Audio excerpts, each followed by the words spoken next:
Now, we recording. Yo, dude be like, you hey, actually start the clock before the recording. Yeah. Hey, man, I'm improving every day, man. Improving every week, every day. You know what I'm saying? Man. And what a week to be a Raider fan, man. Right. Yeah, it's been a crazy week, man. Been a crazy week.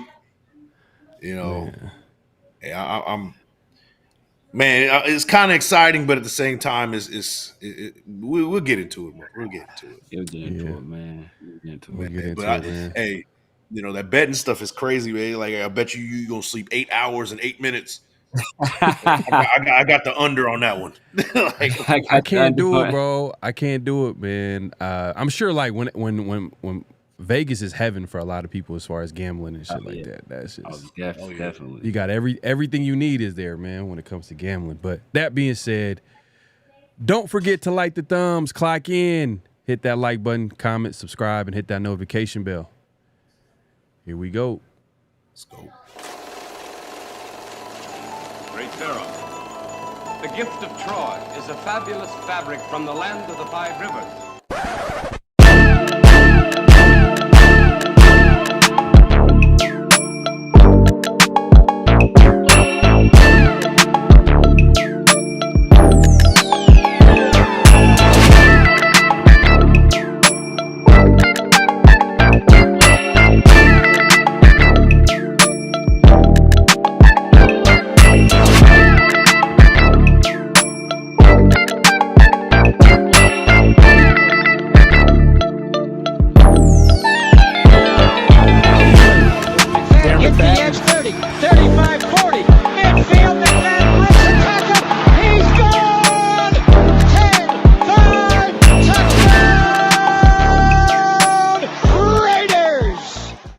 Years ago, when we came to Los Angeles, I really believed that the greatness of the Raiders would be in its future.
Never stop working.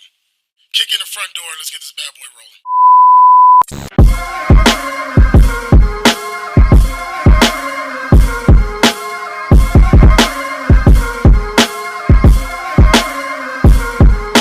I got the contract that This is one of them hits now. Heard back from Earth, they just shot a few of my ships down. It's safe to say I'm totally pissed. Wow, my cloaking devices just malfunction. Guess it's time for a sit down. This is the problem I got with humans, mostly the common man. Constantly fucking with energy they don't understand. Always thinking they got the upper hand. The G-forces from my maneuvers can snap your spine like a rubber band. I shouldn't waste my time, they ain't half as nice. Put a Red Bull in your coffin so your ghost can have wings in the afterlife. Let's rock and roll like a belly dancer's rhinestone. It was my idea to shake the pineal gland like a pine cone. My thoughts create hurricanes, tornadoes, and cyclones. A punch for me is like an avalanche of granite and limestone. You live here, but now this is my home. I neuralize both your retinas. You wake up staring at the screen of your iPhone. Confused by the light plus the high tone. And now we connected from the microchip I placed next to your thigh bone. It's hard to understand cause your mind blown, but I gotta cut communication. Your government just scramble they spy drones. That voice is speaking Sumerian, the oldest language in human history. I can't explain it. We back. Another edition of Around the Shield, man, with my guys, man. We got Mike, we got Severe, man, Big Mike Raider, the Severe Raider. Y'all already know what it is, man. Fair on the Fail.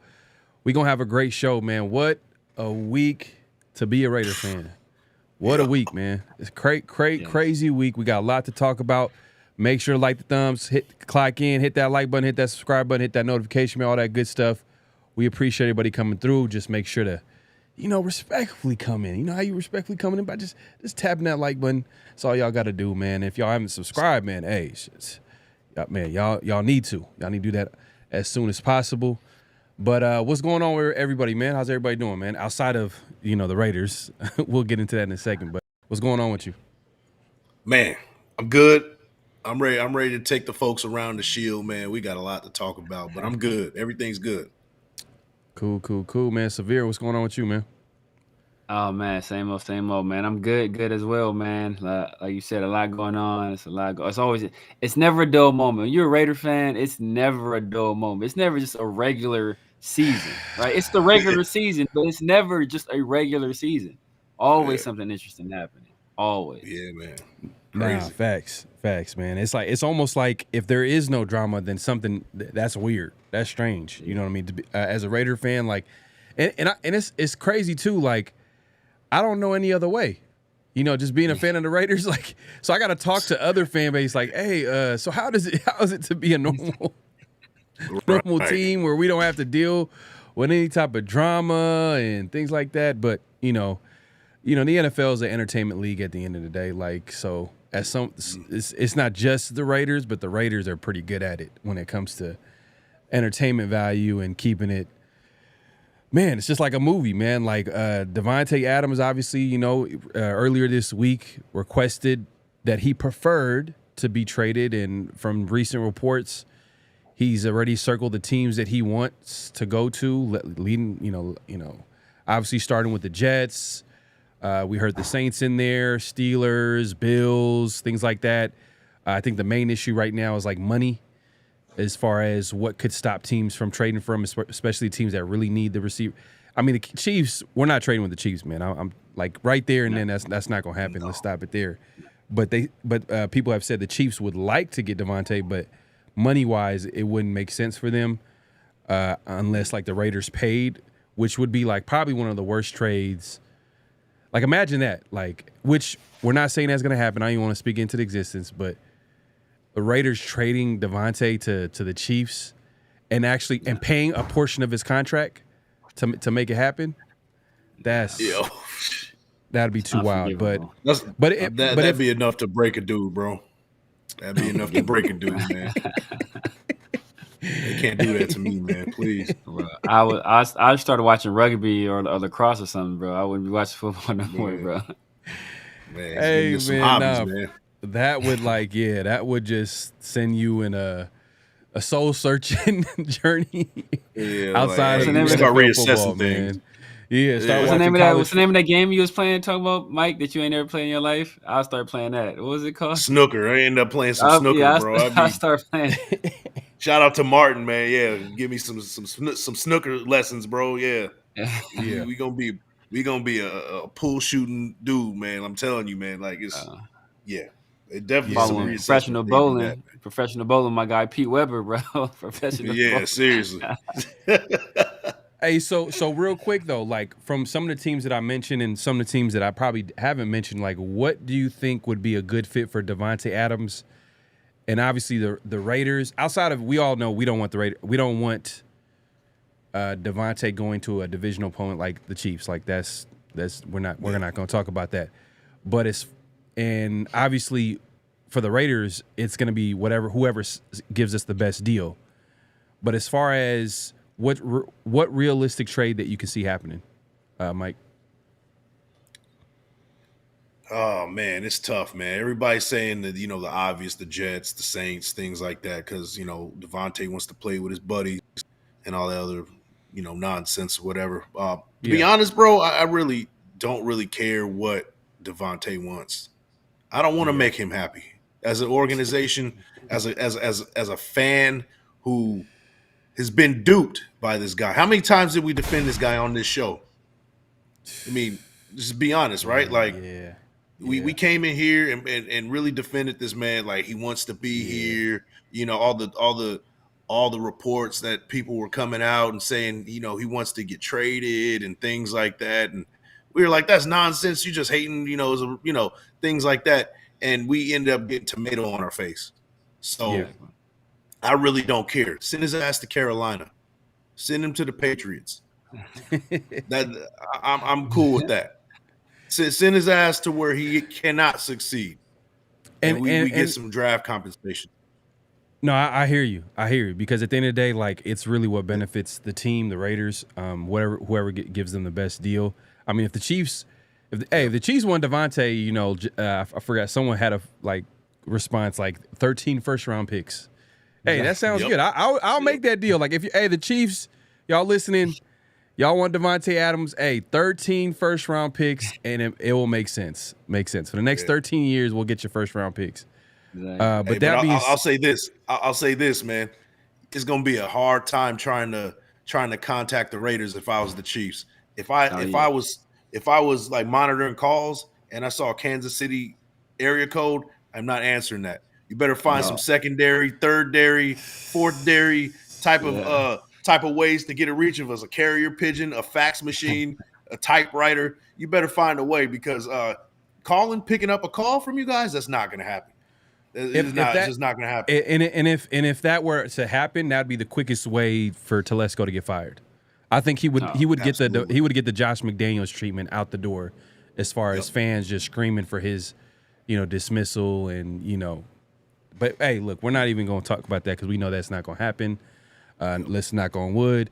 I mean, severe. Like, hopefully you can make this clear too, because we're not one of those fans who are saying that Devonte is trash. Devonte is a great receiver. It's just he's made it known to Raider Nation, to the Raiders, that he's not all in. And he wasn't all, and the crazy part, the part that I'm like kind of, that got me was the fact he wasn't bought in for a while now. Yeah. And for AP, who's preached, hey, we want guys who are Raiders, who are fully bought in, and this guy is in the building and. Hey, if we're being honest, he was part of the business decisions. If we're being honest, I think that's why he missed the game, because he made comments saying that he could. In that, if y'all paid attention to that K Adams show the other day, he made comments basically implying that he could have played last game, but he didn't. You know what I'm saying? So I mean, Severe. I mean, can you speak to that, like how we don't feel like Devonte is, because I think there's a certain portion of fans when a player leaves. They're like, oh, he's trash and this, that, and third. No, Devontae's a great player, and it's going to hurt not having him on the field because one game of success or semi-success against the Cleveland Browns is not – teams are going to figure out real quick what the Raiders are going to do, and the Raiders are going to have to adjust to that life after Devonte. And could you speak to that and what the off – I mean, well, I guess we can wait on that. But, I mean, we'll talk about it. What can the offense look like without Devonte and what – the types of trade compensation too that we can get from as well?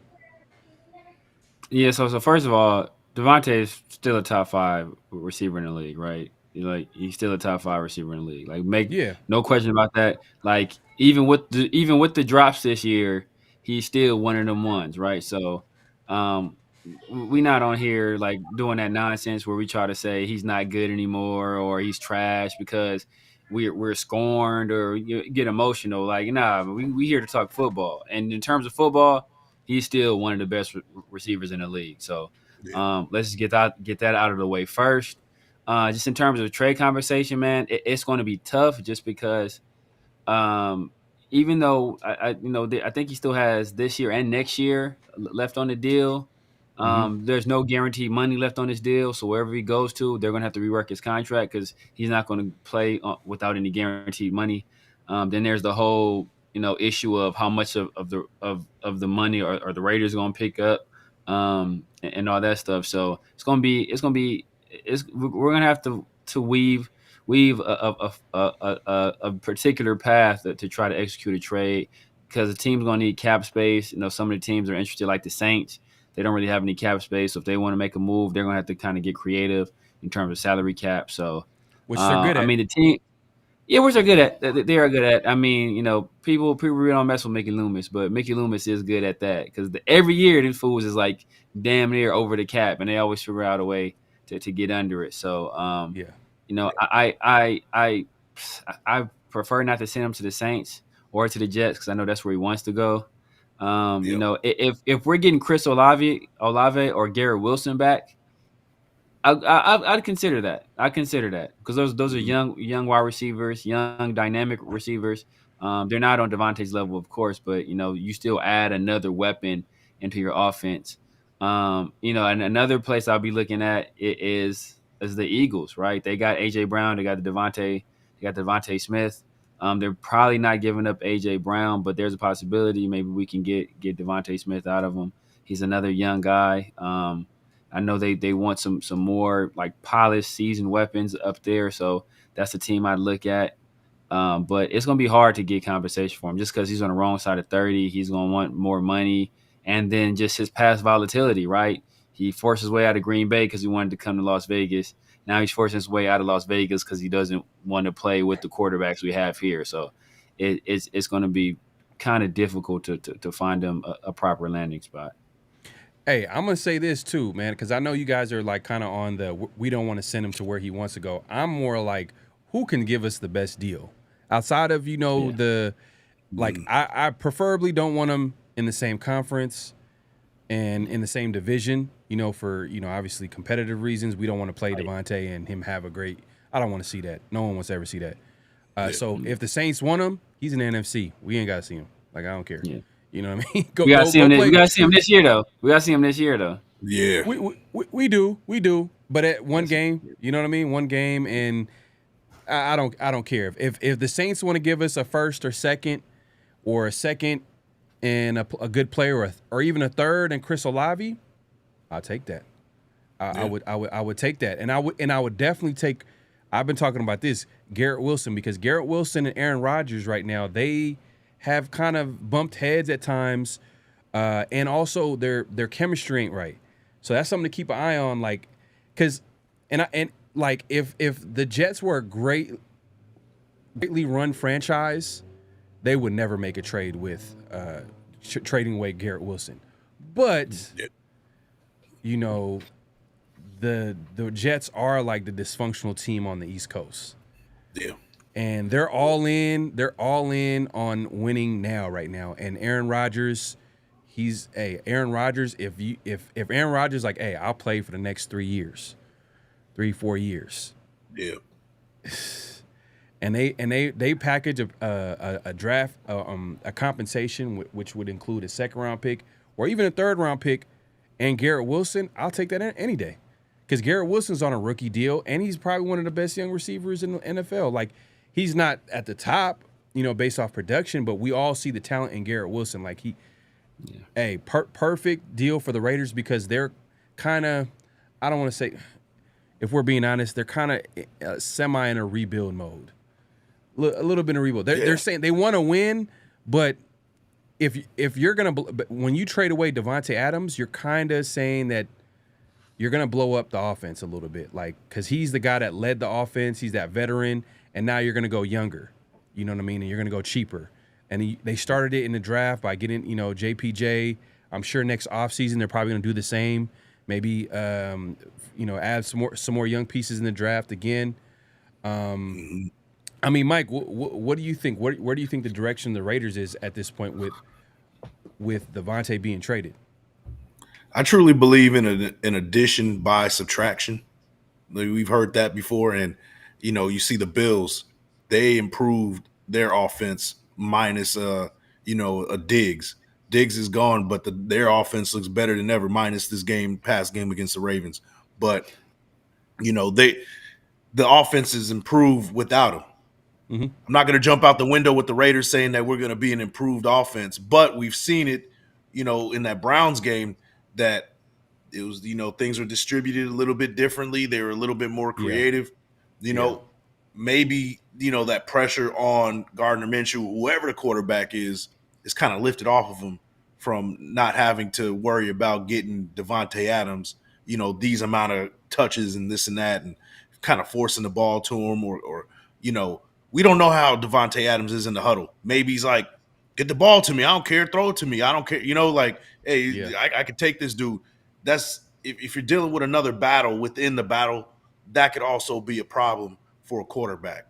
Now, I'm not saying that's what it is, but we don't know. We don't know if that was a problem or not. We were saying the same thing last year or 2 years ago when Devonte Adams just got here and Derek Carr was really trying his hardest to kind of force him the ball. He threw 3 interceptions that first game, with Devonte Adams against the Chargers. So, maybe it's one of those things where quarterbacks who are not at the Aaron Rodgers level are like, dang, like, hey, I got to get Devonte Adams the ball. You know what I mean?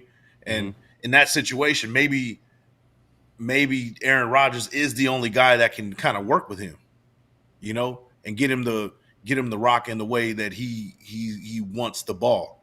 And if that means we got to send him to the Jets and the Jets really want him, maybe that is the best compensation because, like you said, they're in win now mode.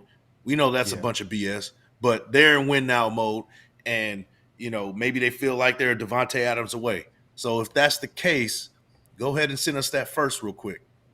If that's really how you feel about it, go ahead and send us the first. Yeah. And whatever else you need, whatever else to kind of square it up, and then let's move on. That's how I feel about it. I think it could possibly happen because we might not get a second round pick. I'm not sure if we're able to do that. Possibly, who knows? But I think the Jets right now, are they run by Joe Douglas, the GM, or does Aaron Rodgers have a lot more pull in that franchise right now? If you think of that if you think about it from that perspective, because I think low key they're that coaching staff and that front office is on a hot seat this year.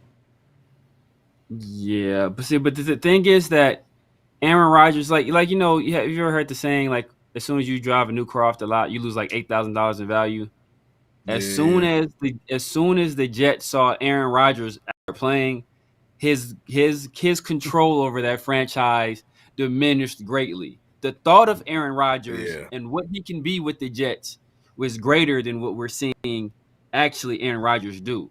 So, especially right now, Aaron Rodgers really hasn't been playing his best ball. He ain't playing bad, but he hasn't necessarily been playing his best ball. So they thought they were getting Aaron Rodgers, like Green Bay, back-to-back MVP Aaron Rodgers. And now they just getting like regular ass, Aaron Rodgers, like this generic off-brand version of Aaron Rodgers. Right. So back end of his career, Aaron Rodgers. Exactly. They're getting Brett Favre with the Jets or Brett Favre with Minnesota, right? They're not getting Green Bay Brett Favre, even though he has some solid years at the end of his career, but they're not getting like the Brett Favre, like, that John Madden would get a hard on every time he watched him play. Right. Like, they're not getting that guy.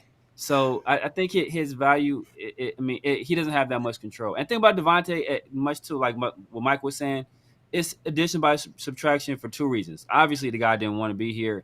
He wasn't bought in. But if we can move him either for draft capital or for a younger player, that would fit in much better with our timeline, right? If you look at all of our players, they're all right in that range. Kuntz, he's 26. Max is 27. Wilkins is about to be 29. Jacoby's about to be 28. Colton's about to be 29. Like, all these guys are on the other side of 30, and we still got some years with them, right? Same thing with Nate Hobbs. Same thing with Jack. Same thing with Jacorian. All these guys are fairly young. So if we can flip that and get a guy that's younger that fits in better with this timeline, then this team can really gel. And cheaper, this team could really gel and grow together and turn into a winning team, and we ain't, and especially if it's a guy we draft, because then it's not like a mercenary where the guy came here expecting something from us. Like, it's a guy that we drafted and we built and we brought him up in this culture. And so I think that's a much better situation. And then we also got to say this. We also got to say this too. Let's be real, man. Devonte and the Raiders are not a good fit. Like, now that we know that he's leaving, can we be honest, y'all? Like, if anybody watching, like, Devonte Adams is not a good fit with the Raiders. There's no quarterback. We don't have a quarterback that's going to get him the ball consistently. He obviously, we talked about his age. He's still going to be a good receiver. I think he still has some years left, but I'm sure he's thinking, who's going to give me the best chance to win a Super Bowl and also get me the ball? And right now, the Raiders, the last few seasons, have not done a good job to do that. And from what we heard with reports, you already know, man, like, he's been wanting to leave for a while now. So it just wasn't a good fit. And hopefully the Raiders can get some compensation. I'm hoping they get, if they can get a second or first round pick. I know first round pick is like dreaming, but a second round pick, bro, would be huge, because especially when trying to trade up to get that quarterback of the future. Yeah, and you know what? You know what's crazy about this whole thing is that if this news didn't come out this week about Davante, you look over on the other side with the Jets. If I didn't know any better, I would say that they'd be ready to kind of get rid of Aaron Rodgers. Yeah. Like, it ain't the grass ain't green on the other side. Like, it's not, And even a Devonte Adams going over there isn't going to solve that problem over there. That's just the truth of the matter. So, But the reason why I bring up that point is because when people's job is on the line, they will do anything to keep it. They're going to try because everything, like the head coach and that GM, everything is tied to the success of Aaron Rodgers. So how do they make it successful? Oh, you're having chemistry issues with Garrett Wilson? Who's a guy that you have a lot of chemistry with that y'all could just pick up and just play ball? Devonte Adams comes into the room, and that's it. I'm just saying they'll be, if it means that they'll get another year or whatever, and it gives them a chance that keep their jobs longer. I think the Jets might be motivated to make that deal happen, but we'll see, man. There's plenty of time too. That's why, like, a lot of people are saying that the Raiders don't really have a lot of leverage. I'm like, I don't know. The trade deadline, they got all the leverage. Well, you know what it is too, is that Devonte won't sign. He has to sign a long-term deal. Yeah. So there's that. I mean, if Devonte says, I'm not going to sign a long-term deal, to be honest, nobody has leverage. Devonte doesn't definitely not have leverage. The Raiders, it's not advantageous for them to get for them to get rid of him. Yeah. What are we talking about? You know what I mean? Yeah. What would be advantageous if this news didn't come out? This is what I was getting at. We would be trading to get Aaron Rodgers. And that's definitely not going to happen. But the Jets are struggling over there. Aaron Rodgers looks miserable over there. Nobody's talking about how miserable, Aaron Rodgers is, and nobody's talking about how miserable, how they're ruining a Hall of Fame career over in New York. You know what I mean? Like, nobody's talking about that. But everybody's talking about how we're ruining a Hall of Fame career with Devonte Adams. Yeah. True. I just find it, like, hypocritical that, it's one side that only Devonte Adams is suffering, but Aaron Rodgers over in New York, he's not. He's going through probably worse, because that defense is Super Bowl caliber over there in New York. Yeah. And you would think that the offense would be clicking on all cylinders, especially you got, a guy like Aaron Rodgers and a wide receiver like Garrett Wilson who showed that he could be elite sometimes.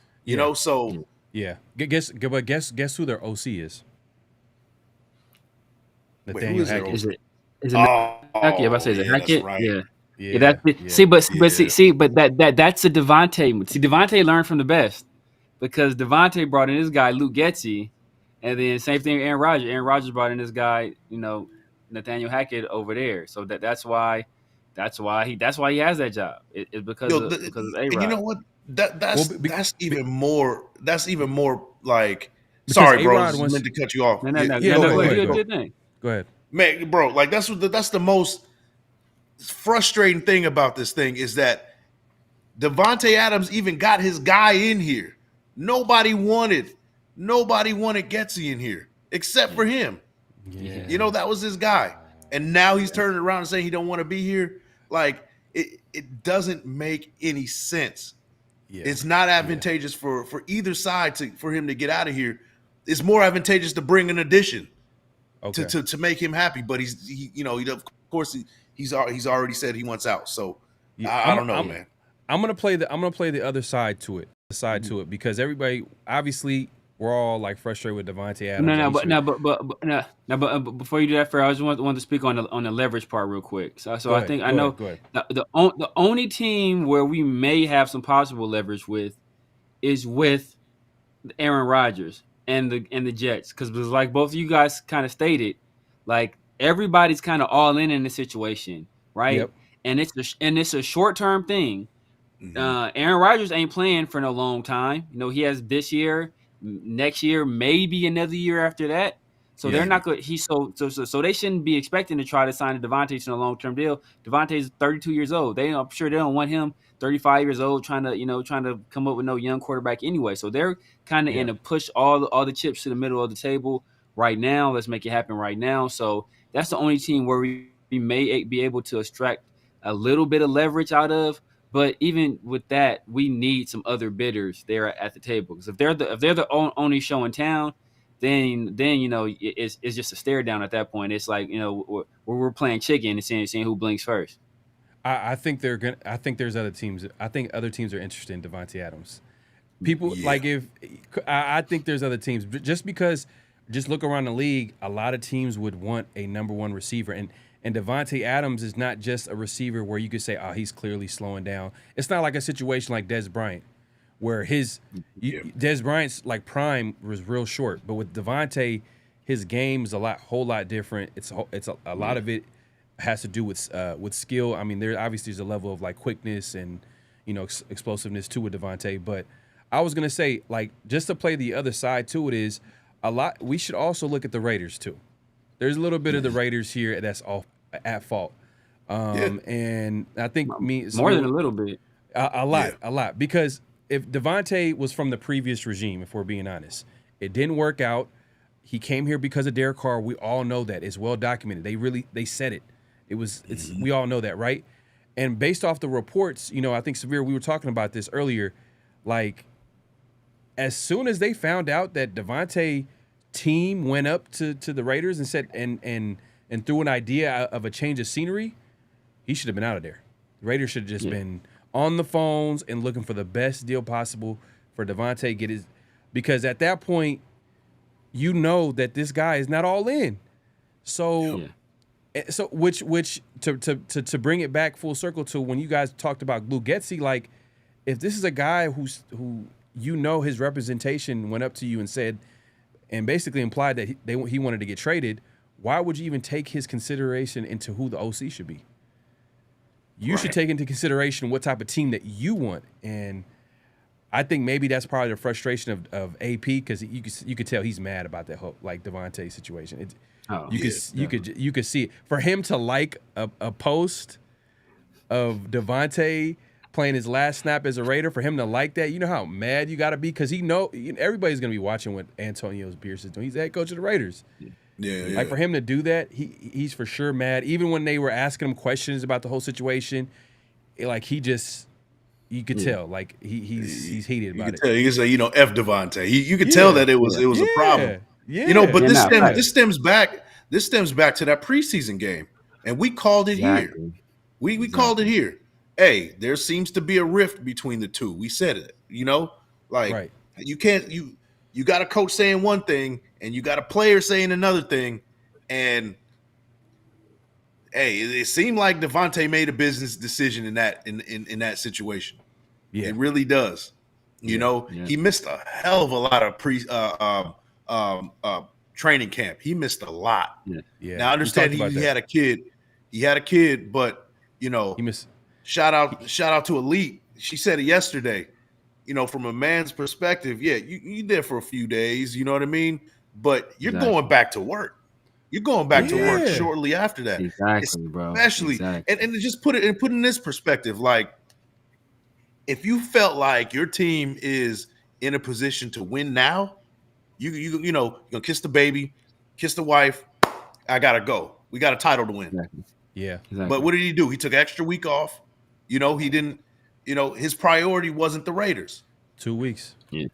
2 weeks. He took 2 weeks off. So, hey, you know, the writing was on the wall. The writing was on the wall, and we called that. I mean, there was a rift there, you know, and a lot of people were like, oh, well, you know, maybe there was an injury. I don't think so. I don't even think there's an injury now. So, you know, this guy was making business decisions from the jump, from the very beginning. Yeah. Nah, facts. And then Vic Tafur has a great article in The Athletic, and he talks about some of the stuff that was transpiring with Davante, where it was rubbing not only the organization the wrong way, but teammates the wrong way as well. They brought up the receiver documentary, how, you know, vocal, you know, basically Devonte Adams was when he talked about the part he played in getting Jimmy Garoppolo benched. They didn't feel that he handled that the right way, and it wasn't necessarily about the team. It was a Davante thing, and they also brought up that whole missing time for the baby, right? Like the team was under the impression, and his teammates was under the impression it'd be, you know, a few days and he'd be back, and he ended up taking like, you know, 10 days or 10 practice days off. So, you know, that was kind of rubbing people the wrong way as well. And like I said, man, like the Raiders. They were some simps in this situation, man. You know, it's like if you're dealing with a girl and she said, you know, I don't think this is gonna work out. I don't know what direction we going in. You say, okay, cool. Hey, man, it was nice. It was fun. I'm glad. But instead, what did they do? Oh, baby, let me take you on. I can do better, baby. I'm gonna take you on this trip. Now I'm gonna buy you this purse. You know what you want to? You know, hey, you know, I'm gonna bring you flowers up to work. Like, nah, bro. She don't want you. So just move the hell on. Don't try to convince her, and that's what we tried to do. We hired Luke Getzey. That's a Louis Vuitton right there. Like, no, that ain't gonna do it. Yeah. I'm gonna say this too, because like, you know, AP seems like a guy like he's pretty straightforward. Like as soon as someone says that he's not all in, he's like, all right, peace, get out of here. Yeah. But I think when the other day when they asked the indirect question but direct question, when he said, when it comes to trading a player, Davante, whoever might be a person that they trade, who is part of that decision-making process? And he says, he named himself, Telesco, and Mark Davis. Yeah. So this is where Mark Davis comes in and is like, oh, hey, Davante, come on, we need to sell tickets. Davante's the one. Quite possibly. I'm just throwing it out there, Mark man. Davis is the one, man. Mark Davis. Now, real talk. I'm just saying, man. Come on, don't leave, Davante. We'll you know, he's trying to make everything right. You know, trying to make everything. You know, but I don't know. I'm just throwing it out there because once I heard Mark Davis is part of decision making and making a football decision, then it's like, damn, man, you're just. It's because that's tough because because anytime you make a that kind of move with the financial implications it's going to have on the organization, like you got to talk to the guy that signs it. He's signing everybody checks, so you know you gotta at least, you know, like he doesn't necessarily have to be like the person that's accountable or the person that's making the moves, but he has to be informed, right? You know, like it's like you know, in my line of work, we call there's something called like a RACI, right? There's the R, you know, there's the A if you're accountable, there's a C if you're a cooperator, or there's an I if you're just informed. And he has to be that I. He has to be informed because if you do something like that without letting him know, you about to get a call to the office. That's true. That's fair because he owns the team at the end of the day. Like he wants to be informed.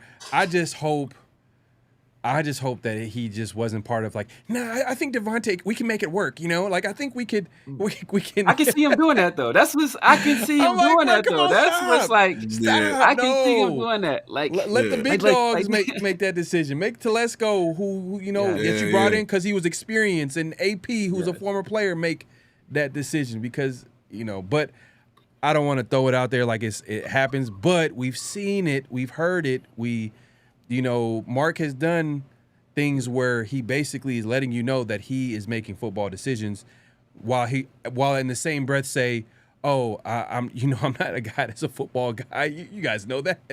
I'm like, come on, bro. Like, that don't make any sense. But hey, man, we don't want Mark got two sides to him though, because Mark, he didn't have no problem getting Derek Carr up out of here. He got rid of Josh McDaniels while his kids was trick or treating and shit. So like, you know, like, no. But the thing is, though, that's the thing, though. Mark, he's kind of a fan. You know what I mean? Like, kind of. He has a mentality of a fan. Yeah. Because a lot of the decisions that he made were based kind of like how a lot of the fan base felt, whether it was Derek Carr or whether it was, you know, obviously Josh McDaniels. You know what I mean? Like there'll be a time where he'll be like, oh, yeah, this makes a whole lot of sense. We're getting Josh McDaniels. He won all those rings with Tom Brady and da-da-da-da on this, that, and third. Mm-hmm. And then, like, he literally was getting harassed at the game. He's like, no. I'm not dealing with this no more. You know what I mean? I don't want that kind of smoke, man. Like, I don't know if y'all remember it. Like, it was like there was some clips going viral, like people running up on Mark, like, yo, need to fire Josh McDaniels. And literally a week later, McDaniels get fired. You know what I'm saying? Like, couldn't even enjoy his PF Changs, man. People was on his ass. Like, it's crazy. Just run up on the Dodge Caravan with yeah, for real. Like, man, man. I don't know. It's tough, man. It's tough. Like, you know, I would like to hope that Mark Davis is kind of evolving from having that kind of mentality, but he just seems like the type, like, let me feel out what the fans are saying, and then he's gonna roll with that. He's just too close. What I mean? Like, he just too. There's no like there's no level of separation. Like, I understand what Severe's saying 100%. Like, if you're the owner of something, of anything, you know what I mean? You want to be informed when it comes to the big decisions because it might have something to do with you making money or whatever the case may be. It's a big decision. But in this case, like, I don't think he should be making football decisions. So we can all agree on that. Like, you should rely on the experts, which he does with his WNBA team. But for some reason, with his NFL team, it's a little closer to heart because, you know, his pops was owner all them years, and he did it his way. And I'm sure he's probably like, I'm gonna be like Pops. I'm gonna do it my way too, subconsciously. But he'll have interviews where he's like, yeah, I do need to get a football guy that can, you know, that's like above the head coach and GM. Yeah. But yeah, man, that's a whole different conversation. Hopefully the Raiders are able to get some trade compensation for Devonte Adams.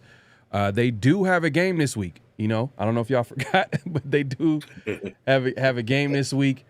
They play the Broncos, the stinking Broncos, the donkeys, and it's tough though because this week, you know, it's going to be on the road against Denver. I know we have this winning streak, but we're going into this game with a whole lot of distractions. And before we get into the matchup, let's take a look at the injury report, the latest injury report that we have right now, as of right now. Let me 1 second here. Let me pull this up. See if y'all can see it. All right, perfect.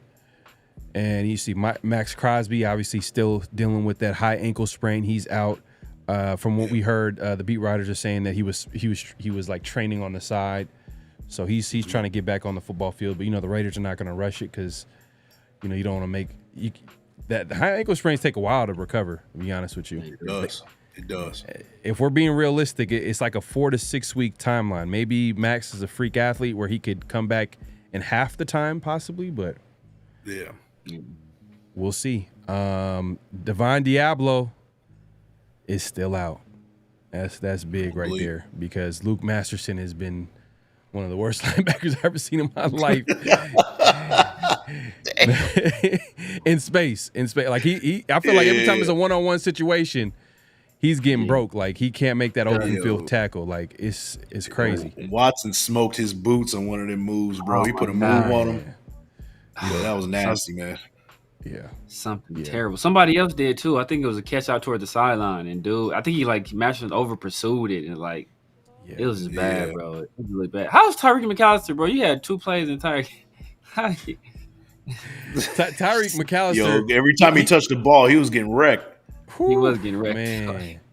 Man. But you could see the speed. But like as soon as someone like put a hand on him, he was getting thrown across the field, slammed to the ground. Like, got a lot of heart, man. Got a lot of heart for sure.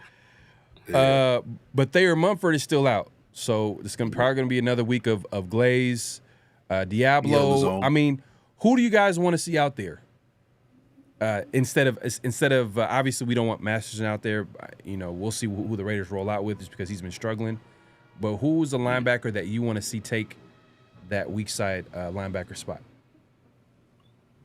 Hey, one of the Amaris, man. Whether it's Bernie or Gaynor, I really don't care. It's 1A, 1B at this point. Both youngsters. I want to see one of them out there. Eichenberg will be cool for whatever reason. They're kind of baby in that situation. I don't know why, but he's been playing a lot in special teams. So let Gaynor and Bernie kind of battle it out. Who's gonna get the starting spot, and they'll probably split time anyway. But I want to see one of those two on the field. Yeah. Okay. Yeah, man. I could agree with you on that, man. And it's because they're a lot more athletic than Masterson and Eichenberg too as well. So you put those guys in there, you might get a little bit more athleticism that you had with Divine Diablo. But we'll see, man. Raiders going to have to figure some things out, because we definitely won the game, but we played against the offense that's also struggling too, if we're being honest. So, and Denver, I don't think they're doing too well offensively as well, because they're dealing with their rookie quarterback issues and threw for 60 yards the entire game. Yeah, exactly. But the last game. So, and the 32nd in the league in offense. So we got another situation where hard nosed defense, but that offense is not good. So we're gonna have to bring our hat though, because we're gonna get into the mud with them. I definitely believe that. Man, this injury report is pretty crazy. We got DeCamerion Richardson, who hasn't even played a snap in the regular season. He's still out, rookie cornerback. Michael Mayer is out for personal reasons. You said it again? He's on that Raider scholarship again. You think I said DeCamerion FaceTime. We got Richardson on the Raider scholarship. For real. Yeah. Nah, for real. And he got that hamstring injuries, and hamstring injuries are ugly, man. Like, damn near should be an IR candidate, to be honest with you, just because he's already missed 4 games. So might as well have been. I mean, they're like, at this point, they're like, hey, he's missed 4 games, so he might come back in a couple. You know what I mean? Like, I don't know. Michael Mayer, who's out for personal reasons. Me and Severe talked about this, and the other day we had a show where we're like, we're questioning everything, especially after those big business decision comments by AP. We can now see that Davante was one of them. We've seen Jack Jones one of them. Is Michael Mayer one of them? Michael Mayer is out for personal reasons. Is he a guy that might possibly on the trade block? He's not unhappy with his role. Obviously, he was a highly touted star coming out of Notre Dame, baby Gronk, coming into his second season. He could tell like he was super confident.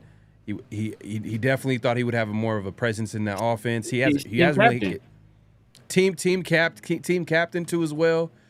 So I don't want to hope the worst, because we haven't heard anything official saying that he's going to get traded or anything like that. But like I said, we got to question everything. I mean, what do y'all think about this? I mean, Mike, let me start with you, since me and Severe talked about this. What do you think about this? Like Michael Mayer being out for personal reasons, can he possibly be traded? You might be on the money with that. I thought maybe it was like a family issue or something like that. But the more I think about it, a lot of this stuff happened post business decisions statement, right? Yeah. People started disappearing all of a sudden. You know what I mean? People started walking a little bit differently. We haven't heard from Michael Mayer since then. So And from Michael Mayer's perspective, like he sees a guy like Brock Bowers getting kind of his volume, and you look at that and like, hey, where do I fit in? Am I the fifth option here? Am I the sixth option? Like, where do I stand?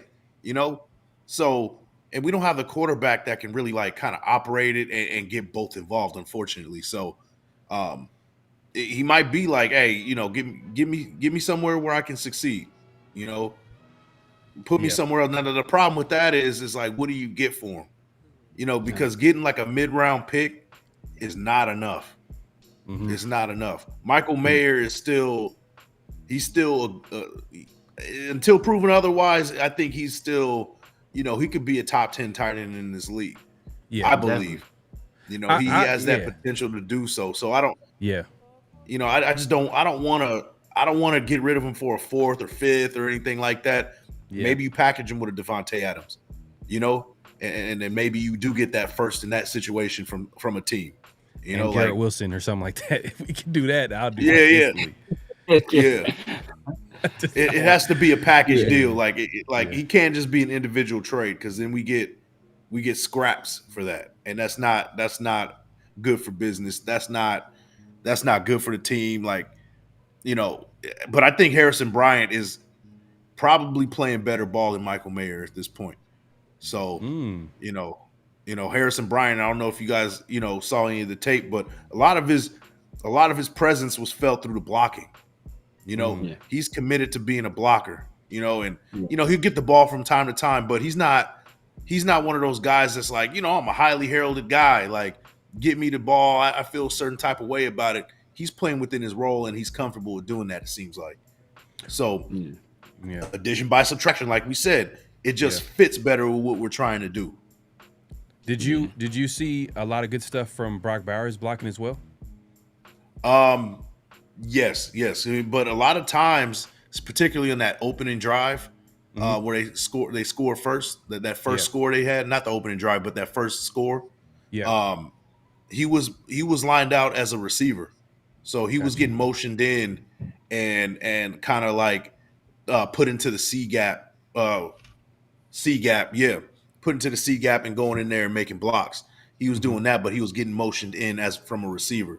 So he was originally receiver coming in as a tight end and then being almost like a lead blocker. And he did well, but I think Harrison Bryant looked a lot better as far as blocking goes.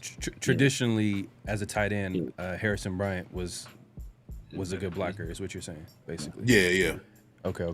Yeah. I think as a blocker, this past game was Brock Bowers' best game as a blocker. But the first 3 weeks, he was really up and down. Like there are some bad whiffs. Like there are some bad whiffs on tape. So this week, I mean, he kind of got it together. In terms of Michael Mayer, I kind of go back and forth because I think he wasn't on the injury report at some point, right? But then I want to say that maybe that first day he wasn't on the injury report, and then he popped up as personal. And I don't know if that coincided with that team meeting or not as well. That's what I'm looking at. But then I was also watching AP's presser for context clues.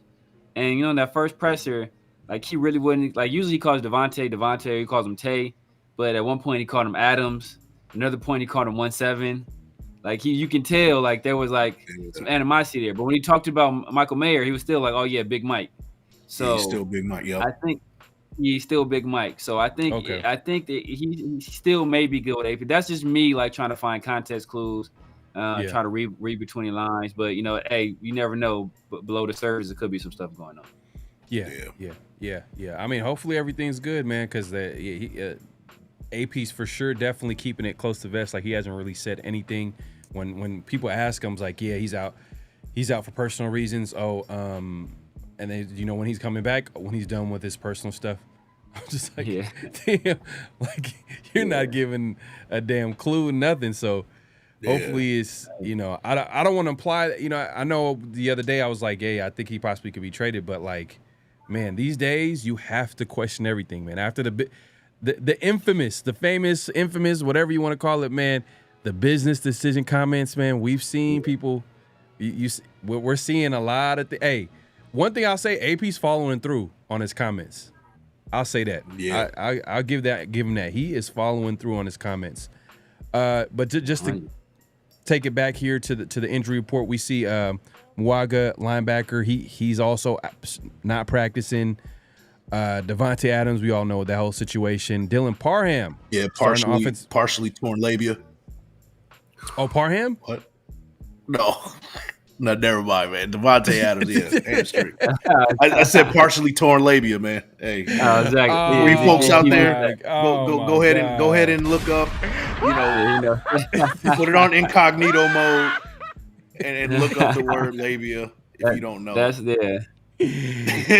Hey, Mike, you hella threw me off. NSFW.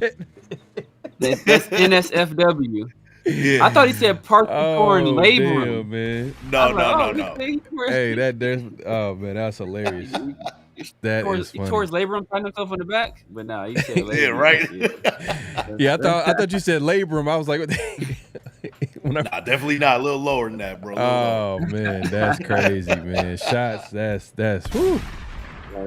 Man, just saying. Mike ain't holding back, man. Dylan Parham is out with, I guess, he hurt Achilles, so that's something to.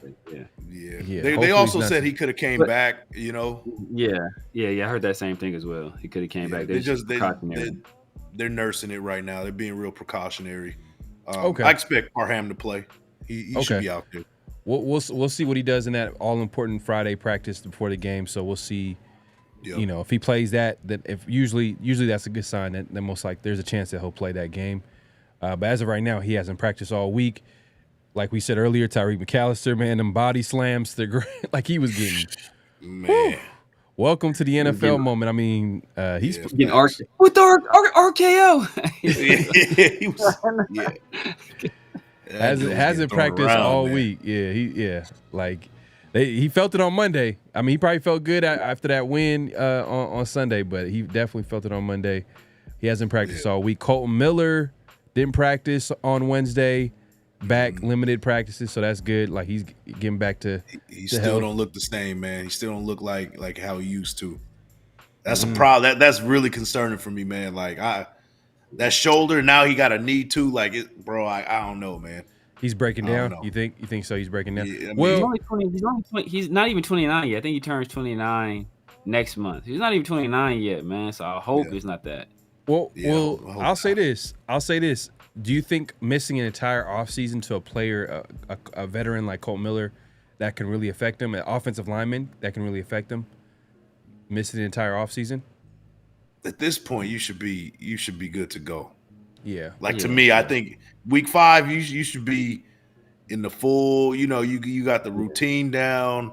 Mm-hmm. You know what I mean? This is not his first rodeo. Like he's a seasoned vet at this point. Like I think at week 5 you should be good to go, but he still doesn't look good, man. He still doesn't look good. So it's crazy too. Like we'll see. It's crazy. I feel like this offseason, like people were showing him love, saying like, you know, he's a top 10 left tackle. But with him, what made him so good was his level of consistency. Like he was solid. He was good. Yeah. But he wasn't like dominating out there. It wasn't like Trent Williams on the other side. Like you're like, oh my God, like we got a beast at left tackle. But he was consistent. Yeah. He probably our best offensive lineman for the last few years. So, definitely. For sure. Before that, I think what you say, Hudson maybe was our best offensive line center. You know what I mean? Right, definitely Rodney Hudson. Rodney Hudson was a monster, and then he kind of fell off a little bit later in his Raider career. But he's back at it. He's limited. Jacorian Bennett is on the injury report, but he's fully practiced. So, hey, shout out Jacorian Bennett, man. He's having a breakout year, bro. Man, he's answered the call. He's answered the call. He's been our best corner this year, in my opinion. I think he's been our best corner. Sure. Yeah, not even close. He's been by far number 1. Man, look how long this injury report is, man. I'm trying to get to the end. I know you still scrolling, damn.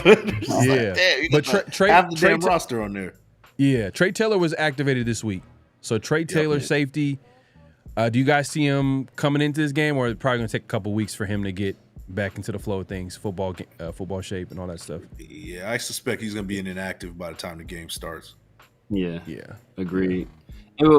What's crazy is that Trey Taylor gonna probably see playing time before DeCamerion Richardson, and Trey Taylor started the season on injured reserve. That's wild. That's true.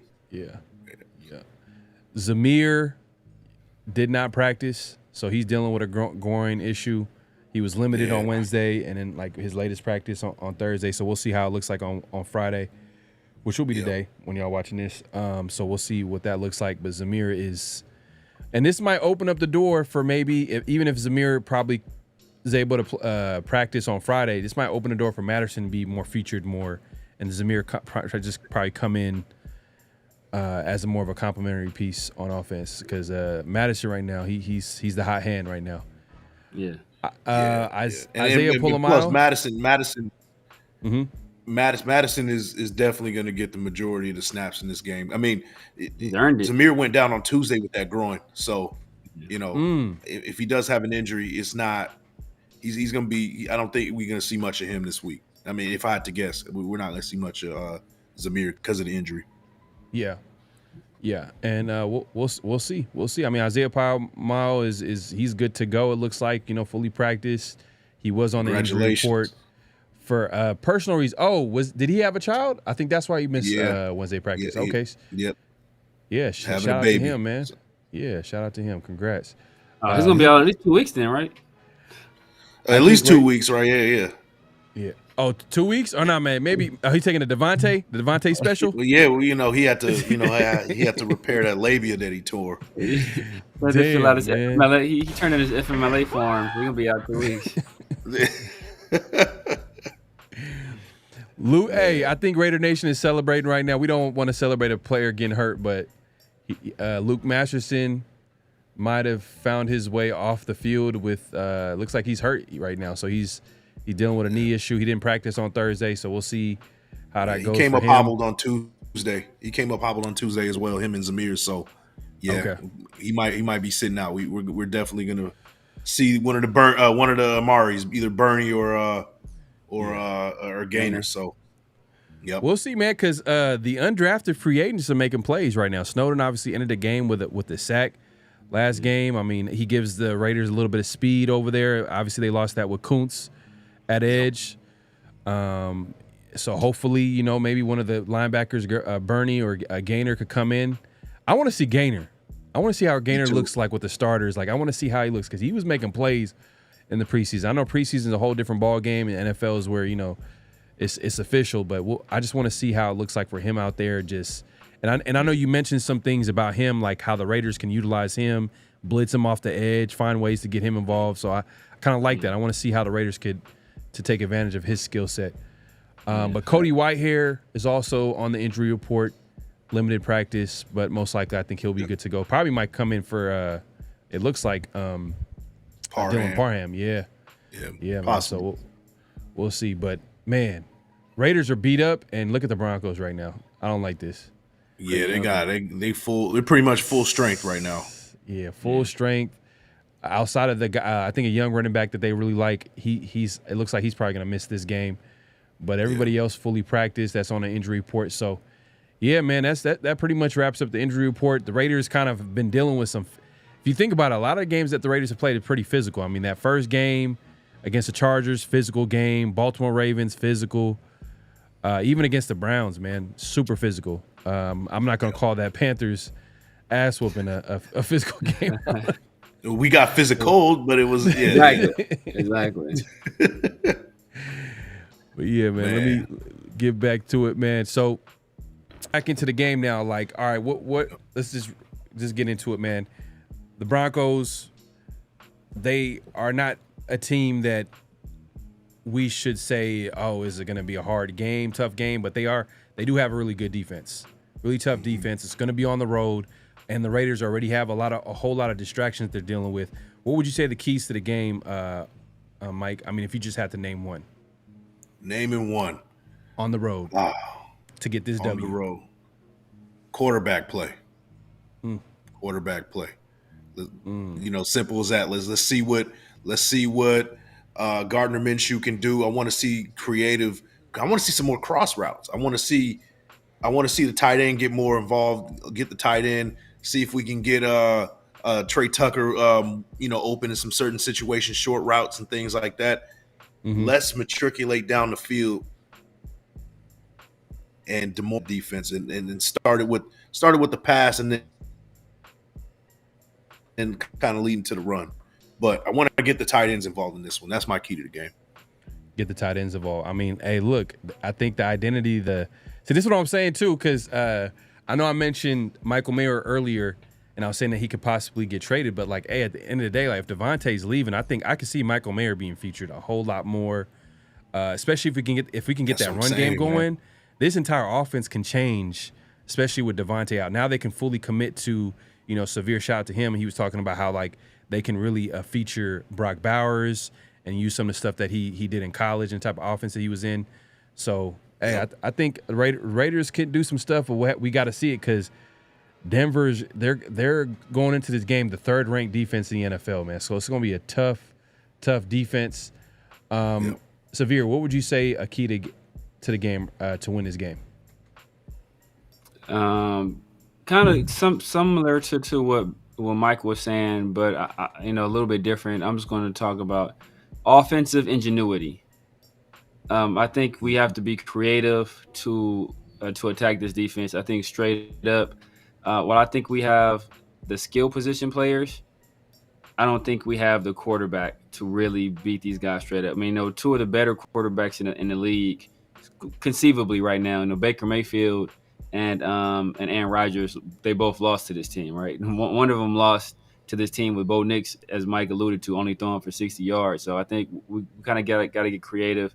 Do some of that stuff that Georgia was doing with Brock Bowers. Just find ways to get the ball in his hand and let him just, run after the catch.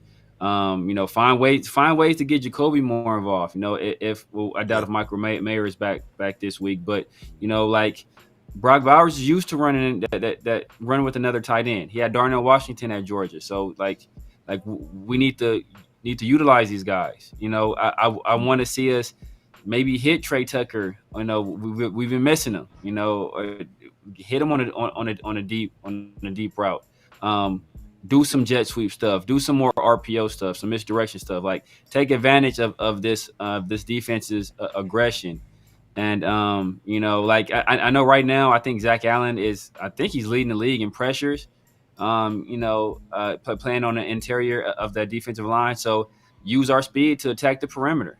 I think we just have to be creative offensively in order to beat a team like that. And you don't want to get too cute, but you want to be creative. And I know that's a fine line, but I think we have to toe that line if we want to win this game.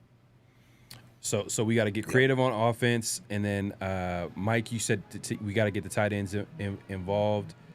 I would say I'm gonna go to the other side of the. I think the way the Raiders got to win this game. I don't think it's going to be offensive. We're going to have to do some things offensively to contribute to winning the game, which I agree with you guys. But I would say that this got to be a Patrick Graham game.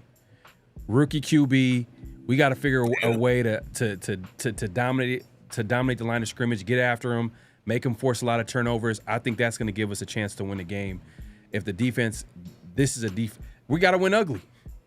At the end, this is going to have to be another ugly game. It's going to have to be another ugly game.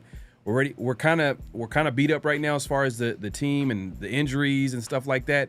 So we got to get in there and get out and try to figure out a way to win. And I think part of that has to be the defense needs to get after the quarterback and force a lot of turnovers to a rookie QB, because what Patrick Graham is doing on defense, I feel like he's doing a good job of like disguising what he's doing and sending guys where they're not expecting. Like I think Chris Snowden, I think that was like a stunt that Chris Snowden did at the end of the game. It was like a 5-man blitz. I think at the end of the game. I got the play. We'll get into it. You got the play. Yeah. So we'll get into that. But that's something that teams are not expecting, and you're doing that against a guy over there that's a rookie QB that hasn't seen a whole lot for that's a quarterback for the Denver Broncos. I think Bo Nix. I think that's going to be the recipe to win this game, man. I think it's going to have to start with the defense, and then the offense got to complement the defense, which is how we kind of looked at this entire season. Is the defense got to lead the way, and then the offense got to complement the defense. Run the football, find ways to get the balls to the playmakers. But in this game, I think with everything going on offense, I know, Severe, you said, like, hey, find creative ways, but I don't want us to get too cute on offense. I want, build off that run game. Let's build off that run game. And I guess that's a bonus. Like, try to build off that run game that we had last week. We had, over 150 yards rushing. So hopefully we can find a way, let Madison, maybe Madison has a career resurgence this year with the Raiders. Who knows? Yeah. Well, I will say this, man, two points. To Severe's point, he's talking about, not getting cute, but mixing things up. Use the players you got, their strengths. Now, we saw Tyreek McAllister getting those sweeps to the outside, and he broke for one on that scoring drive, 12 yards. I want to see DJ Turner back there. He seems like a Debo Samuel. Yeah. He has the same type of build. He can be back there and bring some power and speed. Yeah. And then, we saw Brock Bowers on jet sweeps. We saw, we saw Trey Tucker score on the end around. That's the way where you can use the guys you have, the strengths, and not be cute with the run game, but mix it up at the same time. Yeah. Now, to your point, bro, you're absolutely right. This is a defensive game that needs to be led by the defense. Mm-hmm. Bo Nix has his quarterback rating is like in the 30s under pressure. So what does that mean? That means turnover city. Yep. We got to get the fumbles. We got to get interceptions, short field to the offense, and that's going to win the game. So, yeah, I'm with you on that one, man. Yeah, no, 100%. I think everything contributes to winning the game, everything that we talked about. I just feel like this game, with everything going on with Devonte Adams and how we felt like the offense with all these playmakers, now we just got to just make it supremely simple. This is a game where we got to do what works. Just like AP had said last week, we got to do what works. And in this game, I think we got to get after the quarterback. And I think that, man, this might be a game, man, I can kind of see it's hard to predict this, but who cares? I'm going to predict it. A Raiders defensive touchdown. You know what I mean? Just because with Bo Nix, he's gonna do something. If Patrick Graham is in his bag, he's gonna force him to do something that he didn't. He's gonna regret. So we'll see how it shakes out. That's pretty much wraps up keys to the game. Denver Broncos. I think we've won 8 straight games. I think 8 straight games. So we'll see, man. Hopefully we could continue that streak, man, and the Raiders could block out all the noise with Davante Adams and everything that's going on this week. And I guess that's a good segue, man. And everybody in the chat, man, make sure to clock in, hit that like button, hit that subscribe button, hit that notification bell. Like the thumbs, man. Like, comment, subscribe, hit that notification bell. You guys are going to be seeing this on all our channels, so if you guys haven't already, make sure to do so. And let us know in the chat too, man. Let us know, man, how y'all feel about everything that we talked about. Devonte, where he possibly can go, keys to the game to win this game on the road. Because, hey, the Raiders got to play a game this week. With everything going on, the Raiders do got to play a game this week. But let's move it along to Around the Nation. Let's talk about it, man. Everything that's going on this week. And we obviously talked about Devonte Adams. And, that's been a topic of discussion everywhere anybody that's a fan of the team or not even just fan of sports, NFL, everybody's been talking about the trade demand by Devonte. Now, a lot of people predicted it. We try to be like, what? It's all this noise coming from the outside, but it was really coming from Devonte and his team. And it was they knew what it was. But this is just something funny that I wanted to put up here. If y'all recognize the receivers on the screen real quick. You see Devonte. Do you peep the background? It says Divas Mobile in the back, bro. Divas Mobile. And you know who posted this real quick? A lot of people reposted this and posted this, but out of all people who posted this, let me see if I could oh man, it's not let me see if I could. I'll go back here. I want to see. Y'all probably see it here. Oh no, I can't. Okay, hold on. Y'all see it in a second. Hold on 1 second. Then you can see it in the corner, yeah. AB had the audacity to repost this, man, but that's the type of dude he is. He doesn't care at all. Good old CTE extraordinaire over here, man. Exactly, man. But real quick, man, before we get the conversation started about everything that's going on this week, especially with AP and all the talk. If you had to rank these guys as divas, who would be number one? Who would be number two? Who would be number three? Let's Mike, you start off. Oh man, that's rough, bro. Because they all did some fuck shit differently, bro. They all did it different. Excuse my French, but yeah, I gotta put AB number one. This dude came in to training camp on a hot air balloon. He had frostbite feet. Yeah. Then it was a helmet situation. He was disgusting. Then he called Mike Mayock the C word. Like, yeah, bro. That's a whole new level, bro. Like, that's a whole level. Now, second's got to be Devonte Adams because he did some Jedi mind tricks.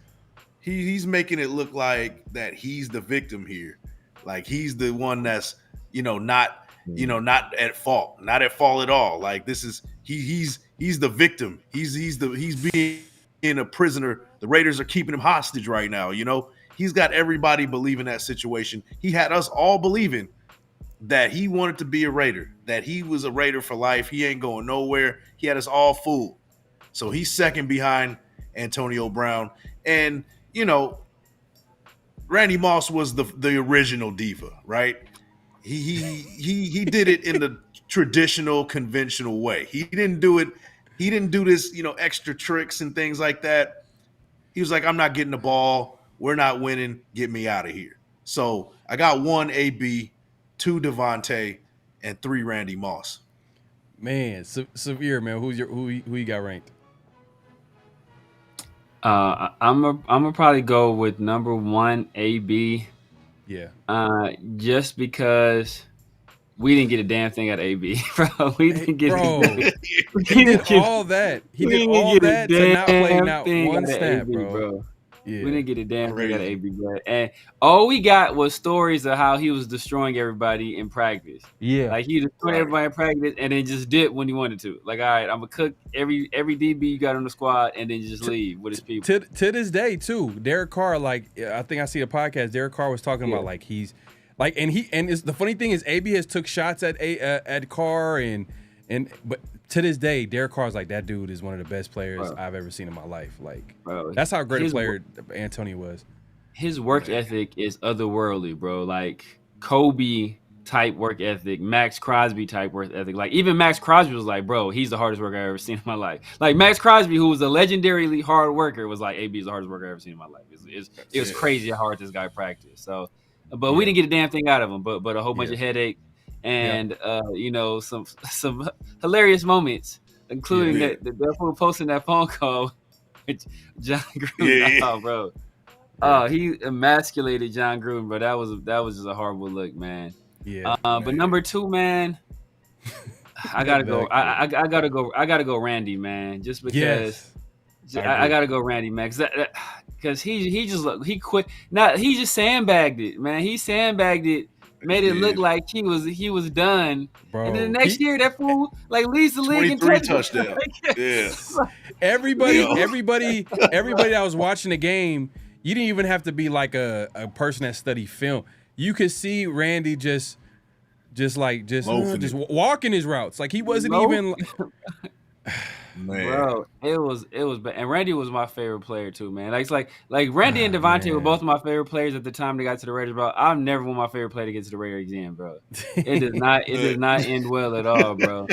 And then another reason I'm putting Randy second is because John Bowie. I don't know what we're gonna get for Davante, but it's gonna be better than that. It's gotta be better than that because we gotta hope. That was terrible. And I put Davante last just because he produced. He had one of his best seasons with us that first year. Mm-hmm. But the entire, but most of his tenure here, he was gaslighting the entire Raider Nation, making it look like he wanted to be here. He was bought all in. He didn't know why. There's all this speculation about him wanting to be traded.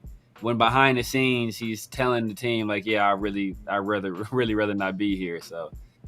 He's number 3, but it's very close between him and Randy, just because the gaslighting was on 10,000 with Davante. At least with Randy, you kind of knew where he stood. Right. Yeah, and I'm gonna agree with all you guys when it comes to number one. It's easy. Antonio Brown, like he didn't play a snap. He did the most. Everything that he did, he was trying to do to leave the Raiders. Like he was doing everything. Like it was his plan to get traded first. He didn't care who he got traded to, as long as he left the Steelers, got to the Raiders, and he did everything he had to do in his power to make sure that he was a huge distraction, just doing weird stuff. And literally, you know what's crazy? If he just played week 1, I think the Raiders were on a hook for $30 million. But I'm sure in his mind, 29 or something. Yeah, so he really didn't want to play with Ray. Like it was just so much. Man, I hated AB for that. Man, I was like, damn, bro, like you did all that to not even play not one snap. And just like Severe mentioned, that phone call was so embarrassing. Like it was just like literally John Gruden just begging on the phone. You could just tell, like, come on. He's like, come on, AB. Come on, man.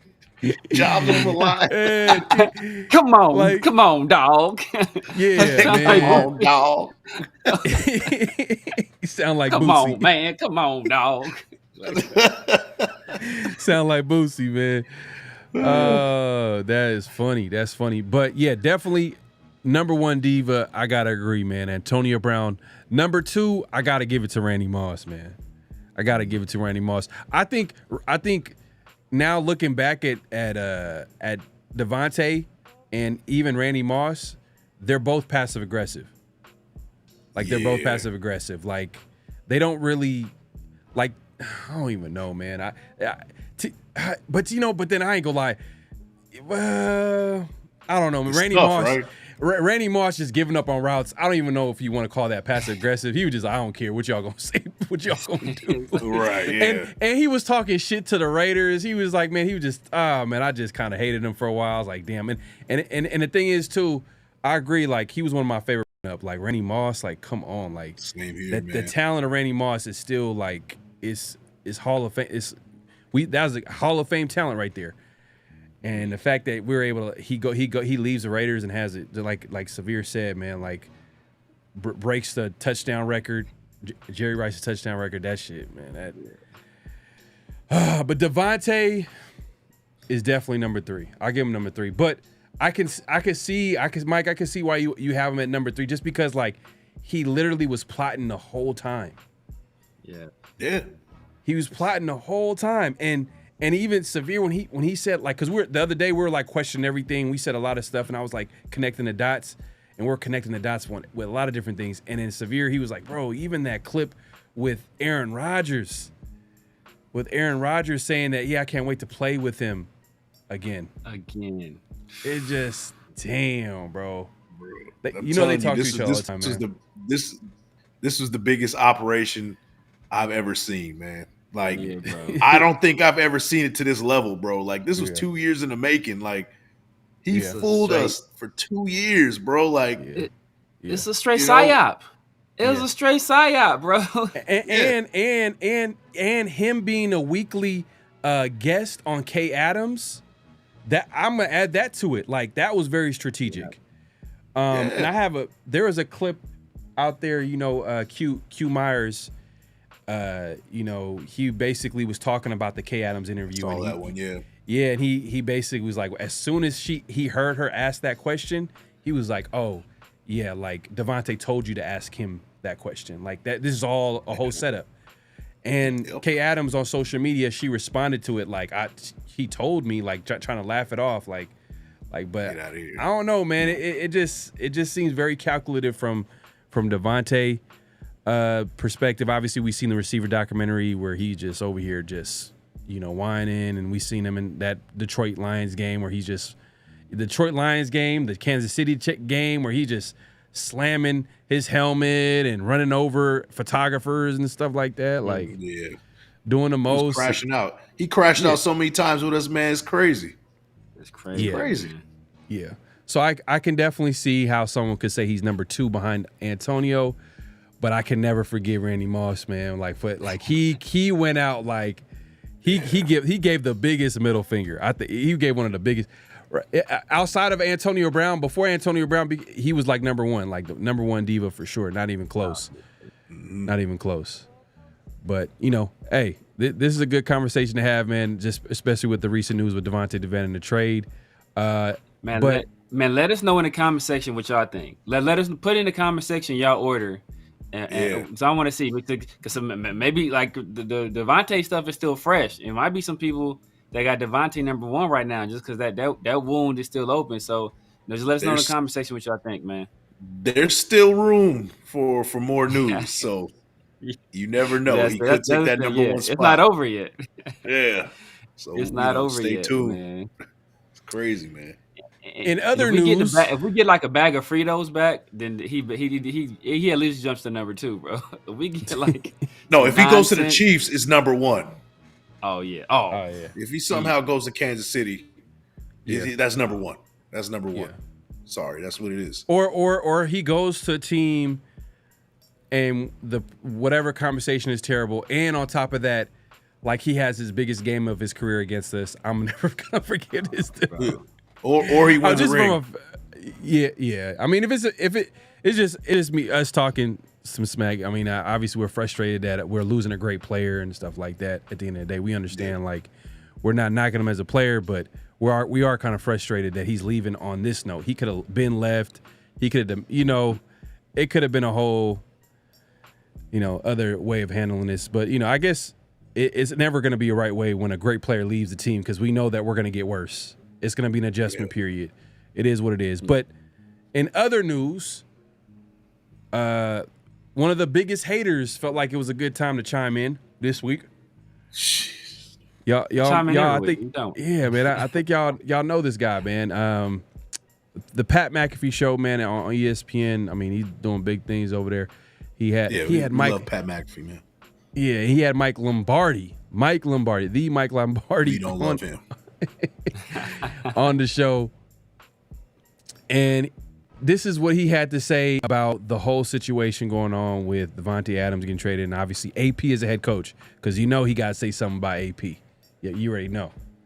But here what he's been very clear, and he's been very private about it. I'm not saying anything that he's done is wrong. I mean, he's been very upfront about what he wants, and he didn't show up to the off-season program for a bunch of other reasons. But I think essentially, nothing says I'm sorry better than money. And unless you're willing to reward the contract, I think it's going to be a problem.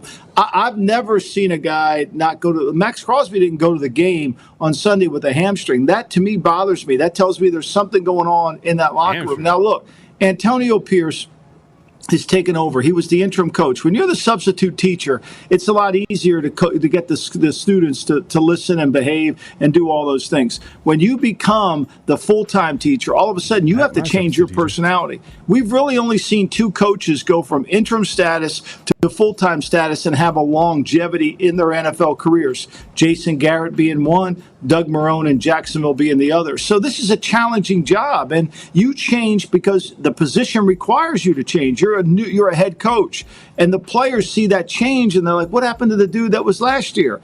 It's a hard thing, Pat, and I think it's a tough situation to be put in. So he called Devonte 17 in presser earlier this week whenever talking about injuries, and then there's a full cut-up with the way he's chatting about Devonte. Those two are on the outs, you think? Or are they on the outs because of the business side of it all, or...? I think they're on the outs because of the business. I think, to me, look, I can't prove this, I don't know, but as Chuck eloquently said before I came on, you can't lie to players, you can't mislead players. And there seems to be a disconnect here, but there seems to be more than one disconnect, because I think Crosby has always been the team guy, but when he doesn't show up to a game, that tells me something without knowing something. Come on, man. I think he's reaching.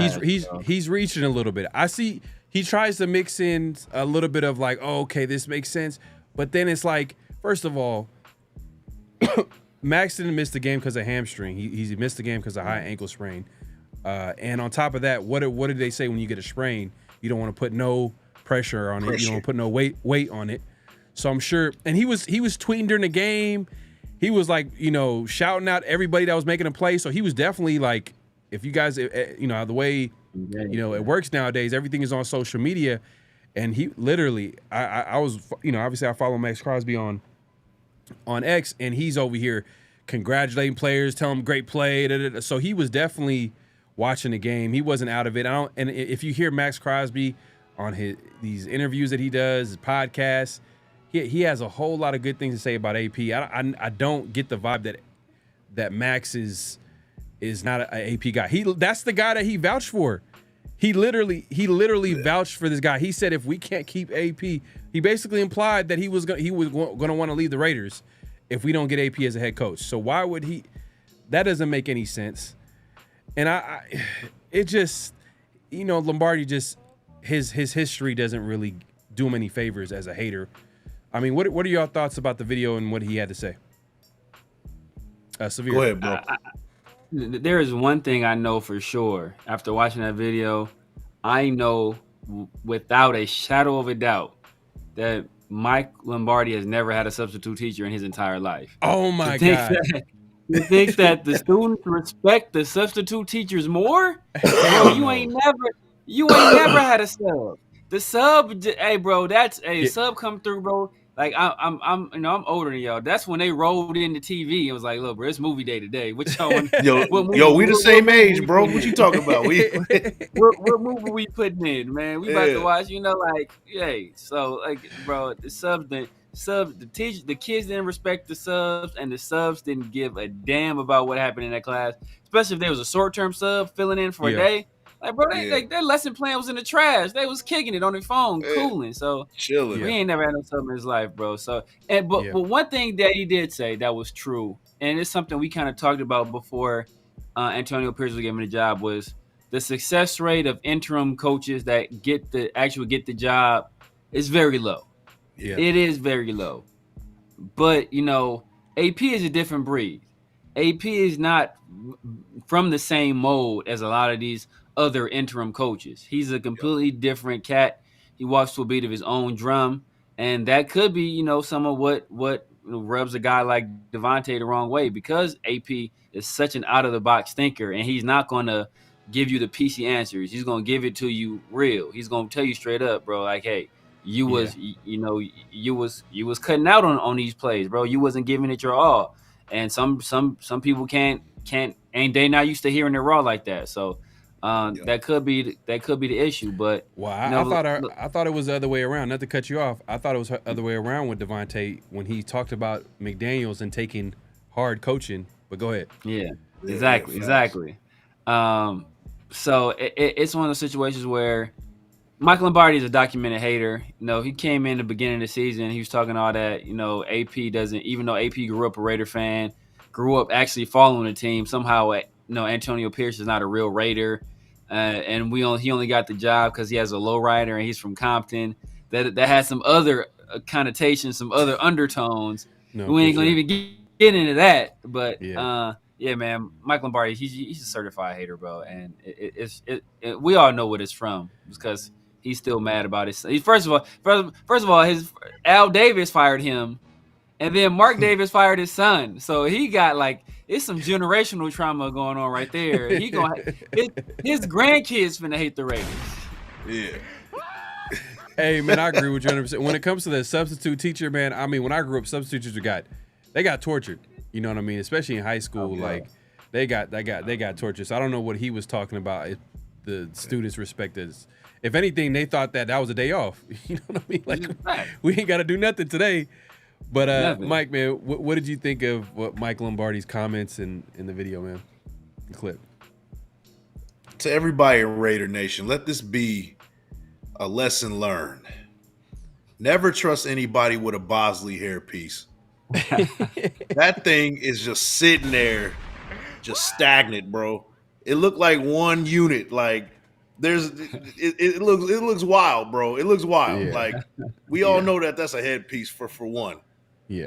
Guys like Steve Harvey, he had a headpiece. We can't trust that man for other reasons. We won't get into that, right? But even the sports talking heads, right? The Mike Florios, who looks like a Dracula ventriloquist. Stop listening to these dudes, bro. Stop listening to the mainstream media about the Raiders. They don't know what the hell they're talking about. This dude couldn't even get the injury right. He couldn't get the injury right. Yeah. Like, and then now we got a lot of people coming out talking about, oh yeah, the Chiefs are monitoring this situation. Like, shut up. Yeah.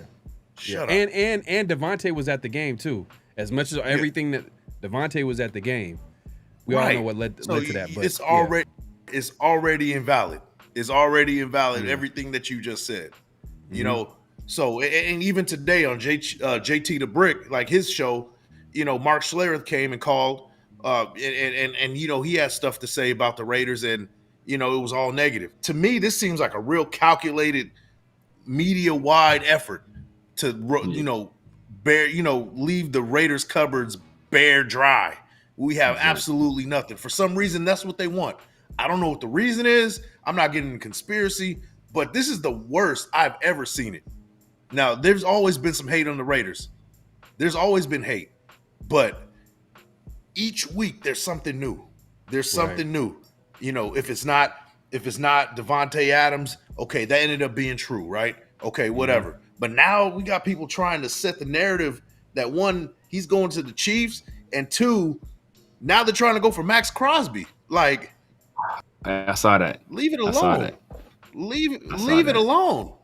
Yeah. Stop listening to these folks, people. Please. They don't know what they're talking about. They don't do the research we're doing. They don't do the research the insiders do. They don't know anything about our Raiders. Yeah. Stop listening to them. Stop. Yep. Just stop. That's all I got, man. Facts, man.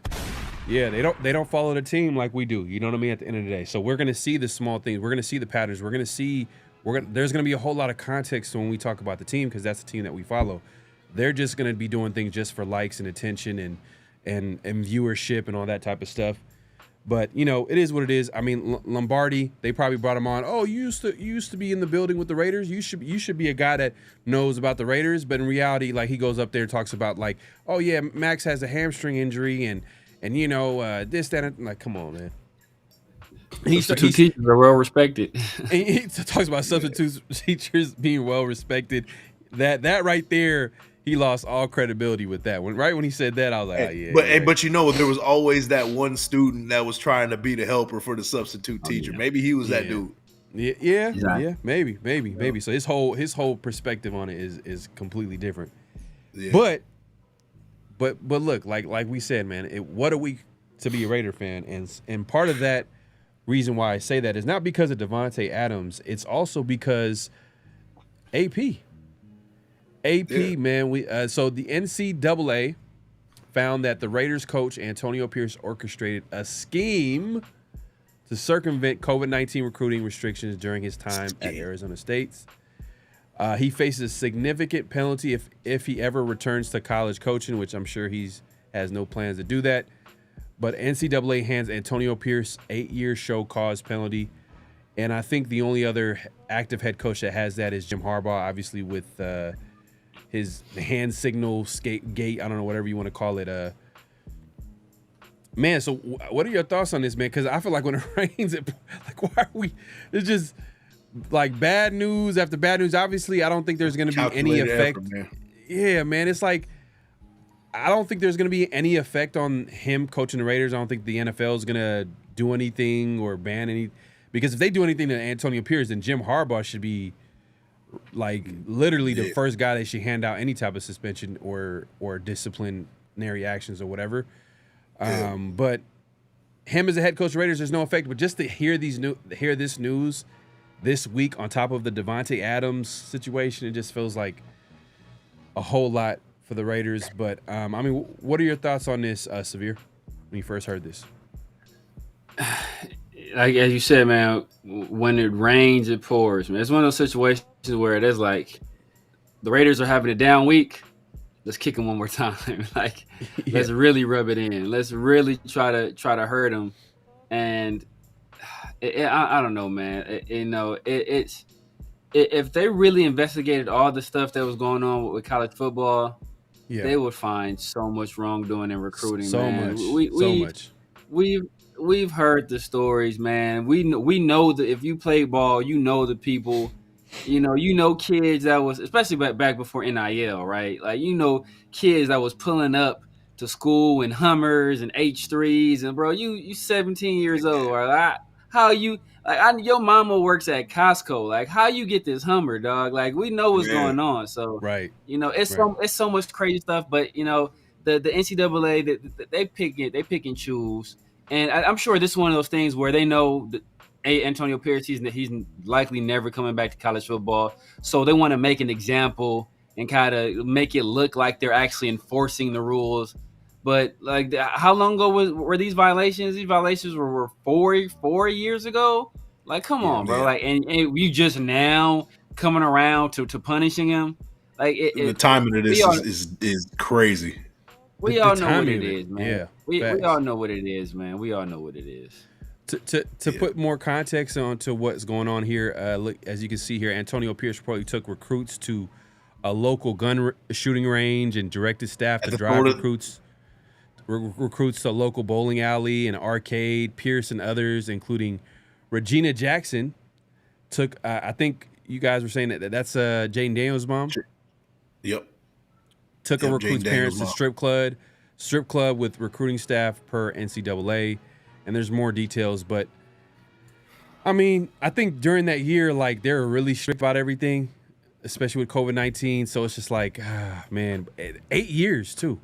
That's a long time. That's a pretty serious penalty for Antonio Pierce as far as his chances of ever even coaching in college. But Mike, what did you first? What was your reaction when you first heard the news?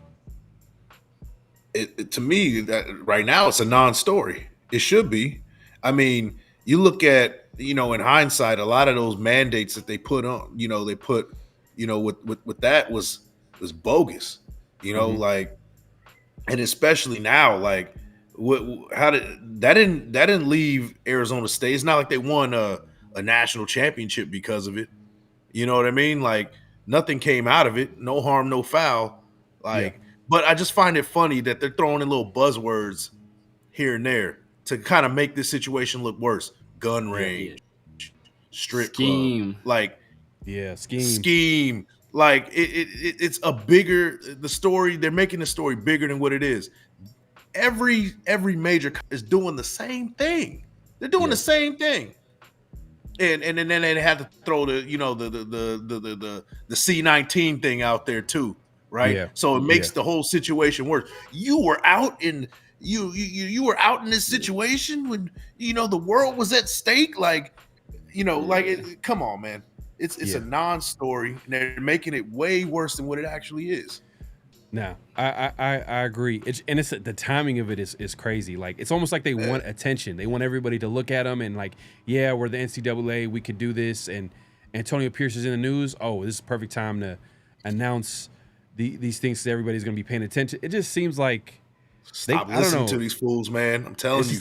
It's the timing, man. It's the timing. But that being said, that he's talking about around the nation, man, is obviously the Devonte Adams trade and the AP situation. It's always, I just want to say, it's always some crazy stuff with the Raiders, right? It's like involving the NCAA. Like think back to when we got Terrell Pryor, right?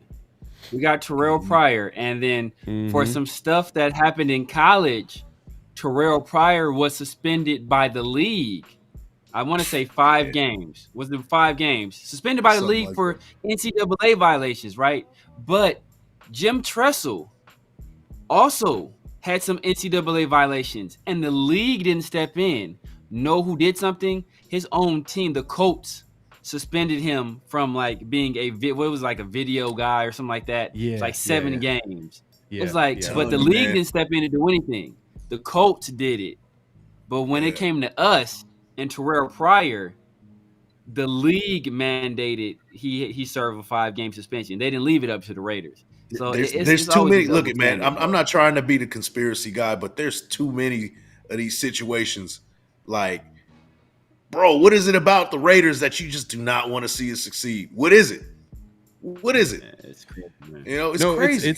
It's I mean, it's Al Davis, man. Al Davis made a whole lot of enemies, man. He made a whole lot of enemies in the NFL for a long time. Damn, but I'm just saying, bro, because we always talk about Al Davis. He's that maverick, but Al Davis, bro, he was giving middle fingers left and right. Like Yeah. he was beefing with a lot of the people out here. But going back to what you said, Severe, about like this type of stuff that happens in college. If anybody wants to get a good idea of that, check out that Netflix documentary on Johnny Manziel. That was pretty good. Like the stuff that he was saying, it was like he was getting away with murder. Like the way, like he was literally coming out basically saying, I was doing this, I was going here, I was gambling here, I was partying here. They caught me up, but I just lied and made up some whole story. Like, watch the entire documentary, man. I want to give it away, man. It's pretty good. And also watch that recent documentary about the hand signal thing that went on in college with Jim Harbaugh. And when you watch that documentary, you understand how big it is. It's not Jim Harbaugh and the Michigan Wolverines that were looking at other teams and trying to decipher the hand signals. It's like a whole network of team. Like it's crazy. It's crazy. So I agree 100%, man. I think it's crazy. It's just, they just wanted to pick somebody, and they picked Antonio Pierce and everybody involved, man. And they called him the ringleader, which is interesting. Yeah. Ringleader. Buzzwords, man. I'm telling you. Exactly, man. Exactly. You ain't lying, Mike. Buzzwords. Yeah, man. But yeah, that pretty much wraps Around the Nation, man. We could go on and on about some of the stuff that we could talk about as far as what the nation is talking about. But that being said, let's move it along to Extra Point, and let us know in the chat too as well, man, how you feel about Mick Lombardi. You know what I mean? Do y'all feel like he said some facts? Do you guys believe what he's had to say? Is he a hater? I mean, I'm leaning towards hater. I think everybody in the chat's gonna be like, he's a hater, but just, y'all might agree with some of the things he said, man. And then obviously AP being on the news, man, like that's tough to see. But Extra Point, man, it's that time for Extra Point, and this week's Extra Point, I think, might have some good stuff to show us, man, this week on the film. And let me go ahead and put that up for you real quick, and he could break down some stuff for us. Hold on 1 second. Yeah. There you go. Oh, no, not this one. What we doing? My bad. Hold on 1 second. Head it up right there. Boom. Here we go. Cool. So, yeah, here we go, man. We've been the biggest critics of Tyree Wilson, but it seems to be that there's some things he's improving. Hey, surprise, he's improving. It's a miracle, right? We're going to look at some of the plays that he brought to the table against the Browns. He had the highest rated PFF grade out of all of our defenders. I don't think that that's the case, but he definitely showed improvement. Let's get into it. I got the spotlight on number 9, Tyree Wilson. He is wide out there in a 7. You can even call it a wide 9. He's in a 4-point stance. I don't know how I feel about that, but here we go. We're going to let it ride out.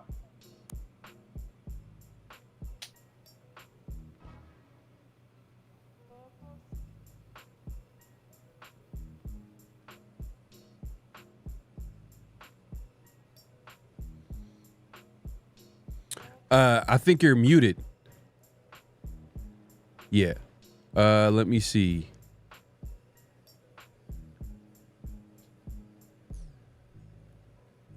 Hold on 1 second. I don't know what happened. You just went out. Okay, you got me? Yeah, I got you. Go ahead. Go ahead. So I got it freeze right here. Tyree Wilson, lower pad level on the guy. He's got a good extension. Now we all know that he has one of the longest reaches in the NFL, and he's using that to his advantage. He's got it like all in his sternum. You don't want to be in that position as a tackle right there. Good extension, lower pad level, good. I don't know what's going on with the audio. Hold on.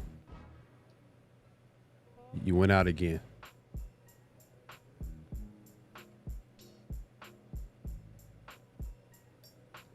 You muted. Okay, I muted you now. Okay, so you muted yourself. Hold on. I keep muting myself. You good. You good now. You good. Yeah. Oh, I see what's going on. Okay. All right. So you saw that first play right here. My bad, y'all. I'm pressing the wrong button. So we got a spotlight on Tyree Wilson. He's wide out there. He's in like a wide 9 right here. on that right side. See what he does right here.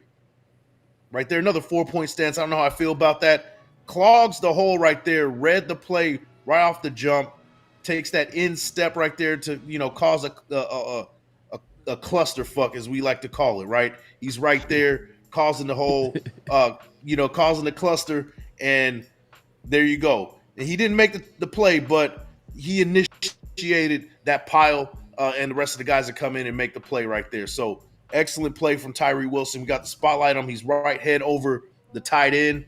And let's see what he does right here. Right here, you got motion from the tight end. He's on that guard, and he's pushing him back. Almost makes the play right there. Has the guard on skates. He's a little too high. And I would also like to see another move besides the bull rush. We've been seeing that all season, that he's not doing a club and rip. He's not doing anything, but he's using that extension to get get in the backfield, which is great. But a secondary move will get him there, and that's what we're missing from Tyree Wilson. But good rep right here. We didn't have any guys making the tackle right there, but he caused the pressure right there. So now we got Tyree Wilson on this outside right here. We got the spotlight on him. Let's show you right here. We got a motion, puts that long arm into his shoulder, and now he's going to show his motor right there. There you go, chasing down Deshaun Watson and then making a play right there. So now we got him right here, and this should have been a sack right here. And this is the get off that we've been waiting to see his whole time as a Raider. We've been waiting to see this for a long time, man. And I'm gonna let this play out. First one off the ball. Wow. Have we seen that all season? Have we seen that since he's been a Raider? Man, he's already he's already 2 steps in, and everybody else just getting off the ball. 79 can't even get into a back pedal, bro. I love it because we see some improvement, but just to give some context, though, just to let people know, like, what was going on. What were the Browns doing? It just looked like they weren't even aware that he was on that. That's how bad he was. So unblocked, it didn't even look like they knew that he was even there. Yeah, it was a protection issue. They should have. And I've seen this with offensive linemen, is that the communication needs to be that everybody needs to slide over to their right or left of the screen. We need, to where number 79 has a better angle, number 70, and then the center needs to communicate who's going to get 94, 56 on Adam Butler. It needs to have a full slide over so you can, have that max protection. But they did not do that, and there you go, untouched. There should have been a call to hold, but they didn't call it. But Tyree Wilson almost makes the play right there. So great get off right there. That was impressive. End up getting off the field on that drive. So we got Tyree Wilson right here. Inside shade of the tight end. And let's let it ride. Right here. And this is not necessarily the play, but he kind of goes back and makes the tackle right there, showing his motor once again. Yeah. And there you go. You got Tyree Wilson. He was on the inside shade of the tackle. And let's see. Right here. Bull rush once again, almost making a play. So this dude was real disruptive in this game, man. I'm going to let it ride out, but here you go. Right there, stunt right there. Has a dude on skates, causes a pile, and is actually a big component of that sack happening. Wide 9 right here on the left side. Here we go. Long extension, using that arm again to really get that extension on the chest of the tackle. And now you got him in coverage right here. Surprise, we got Tyree Wilson, bringing something new out of the bag right here. Drops back right there. Now he's in coverage. And right here, side note, excellent play from Polamalu right there, right? Like, that's an excellent play from Polamalu. So, definitely. Wide 9 right there for Tyree Wilson. Right there, almost gets there again. And it actually causes a bad throw. So, Tyree Wilson, very disruptive, like I said. Right here. You got to beat that running back. But the fact that he caused the pressure and had Deshaun Watson roll out right there, it was impressive. I like the positivity, Mike. Yeah. So, right here, right, we saw some great stuff from Tyree Wilson, but the problem with it all is that when the game's on the line, Tyree Wilson's not on the field. But guess who is on the field? This is the final drive. Browns are going in, and we need somebody to make a play.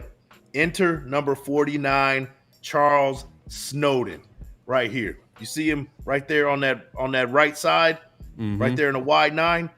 You'll see it right here. Bats the ball down right there. Big play from Charles Snowden. So here we go. Game on the line. 4th down and 3. Last play of the game. We got Tyree Wilson in that wide 9 right there. Right there.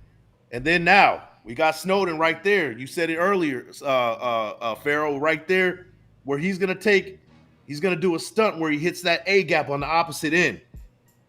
This is what you're getting from Snowden, what you're not getting from Tyree Wilson at this point. It would be great to see our first round pick be the one making the plays, final plays at the end of the game. But we got a guy in Snowden right here. Let's let this thing ride.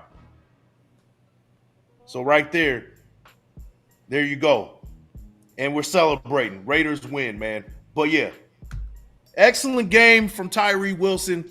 But when the game's on the line, we're not relying on him yet because he's not giving that secondary pass rushing move, right? He's doing a lot of bull rushing, a lot of reach, that extension, using that great reach. But a club and rip would be nice. A swim move would be nice. A hesitation step would be nice. He's not doing it yet. But we got a guy, Charles Snowden, who saved the day, man. You think another offseason, like of working on some of the moves, like because it feels like he's pretty comfortable with the bull rush, right? So maybe this offseason he looks at like counter moves with that bull rush, things that complement that. You think that can you see that growth in him with another offseason? Yeah. I mean, to be fair, I think so. He's got to get with Max Crosby to kind of, work with him. I'm not to cut you off. I'm saying off season because I don't know if it'd be possible to do it in season. No, not right now. It's not enough. You got other things to worry about during the season. I would say off season, get with Max Crosby. Get them hands right. Maybe take some martial arts with Max Crosby. I know Max Crosby did a lot of martial arts stuff. Get the hands right, so you learn how to throw a proper punch, counter some stuff, use the hands, things like that. Like that will really set him to another level, I think, if done right. You know what? It's kind of tough though, but I know that we talked about that or before the season started. We said like, you know what? They're probably going to mix it up with Tyree, maybe move him in the inside in certain situations. Were you able to see that this game? It felt like a lot of it was on the outside. Yeah. Or just the season overall, like with Tyree, have they even used him in the inside or try to get some pressure that way and use his skill set that way? Because I know Patrick Graham made a comment last season was we want to improve his hands, so we're going to throw him inside in order to help him use his hands more. Yeah. They're using him right now a lot on the outside. The inside, I think he would be good too. But the problem with that is you got to have a club and rip if you're going to be on the inside. Bull rushing, those guards know how to anchor down and kind of stalemate you as opposed to certain tackles. Like he can kind of get away with that with tackles in certain situations, but putting him on the inside, you're going to have a secondary move. Or you're just going to be a liability. So, he's definitely got to get another move, man. The bull rush looks great. He has great, he's not letting players get into his chest, because of that long reach he has in his hands. Like he uses his hands very well, but he needs to add something else to that. That's what we're getting from Tyree Wilson, but it seems to be building, Hey, we'll man, that's what I like to hear, man, because I know, before this, earlier in the season, we're talking about Tyree, and you're just like, and I'm guilty of this as well. I was like, you know what? I don't know if Tyree is that guy, but now that you're saying that, hey, he needs to add another move, that seems pretty possible. Like he could easily, if he works to do that, he can add that to his tools, his skill set a little bit. But we'll see, man. We'll see how it shakes out, man. Hey. Great breakdown, man. If y'all need to go ahead and follow Big Mike Raider, man. This is what he does. He cooking, man, when he's breaking down this film, man. So we appreciate him taking the time to do that. Let's actually get into, last week I mentioned that we got to pick some games. You know what I mean? Before the season started, I was like, hey, we're gonna pick some games. I forgot that we were gonna do that. Let's actually do it this week. Let's make it happen. I actually remembered, so I'm gonna go ahead and put it on the screen real quick. Let's see here. Here we go. And we're gonna pick some games.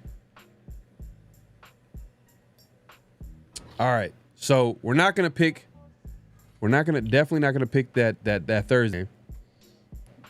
So we're gonna start with the Jets. The Jets and Vikings, man. Who y'all got? So this is gonna be a weekly thing, by the way. This is the overseas game, right? I believe so. Yeah, this is the London game because it starts at or wherever country. Yeah. Yes, it's definitely overseas because of the time, 6:30 a.m.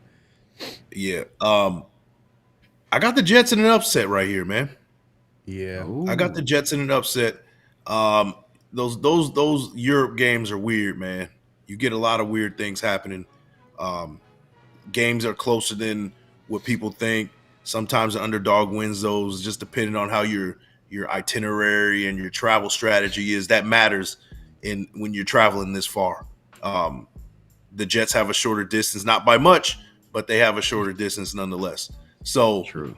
I got the Jets right here. They got a rebound from that terrible game against the Broncos offensively. And I think they got the defense to kind of hold what the Vikings are trying to do. I got the Jets in an upset. Okay. I'm gonna take the Jets too because they're kind of closer to because it's gonna be tough, man, on the players going overseas, the time change. Yep. I'm just gonna assume the Jets can handle a little bit better because they're probably gonna be a little bit closer. The Vikings are 4-0. Are they really a 4-0 team? They're hot. They're playing well. Yeah. But I think they come back to earth. I think the Jets probably still win this week. And, Darnold doesn't have a good game against his former team. So I'm also go with the Jets as well. Who you got, Severe? I'm going to go with the Vikings. I just think Kevin O'Connell is proving. Kevin O'Connell is probably the leader, and probably by a pretty wide margin for Coach of the Year so far. Yeah. Just the job he's done turning Sam Darnold into an NFL quarterback. And part of it is because the weapons that are at his disposal, Justin Jefferson, Addison, Aaron Jones is having a heck of a year so far. So I just think just with that compliment and defensively, like that they're still a pretty solid defensive team. So I'm gonna go with the Vikings. Okay, I ain't mad at that. I mean, Kevin O'Connell is a great play caller too, as well. So, definitely. Let's move it along. So I'm keeping track of this. Hopefully, you guys doing the same. We got Carolina and the Bears. Mike, who you got? I'm going with the Bears here. I think that rookie quarterback with Caleb Williams, it takes a while to get things going. Week 5, you might see some strides. As weeks progress, you're going to see some strides with that offense. And I think that this is the perfect game to get things going. I got the Bears winning this game. Maybe a double-digit win right here. Yeah. All right. I'm gonna go with the Panthers, man. I think since that quarterback change, they're playing like a better football team. And I think last week they ran across a Bengals team that obviously was winless this season. They were desperate. Yeah. They almost it was actually a game that the Panthers could have won too. But I feel like the Panthers, they just feel like a brand new team right now. So and the Bears defensively I think are pretty solid, but offensively they're still trying to figure things out with Caleb Williams. I'm gonna go with the Panthers, man, in this one. I'm gonna go with the Bears. I'm gonna go with the Bears. Just defensively, I think they're just a very for all his flaws. Eberflus is a very good defensive coach, and he has the Bears defense playing very well this year.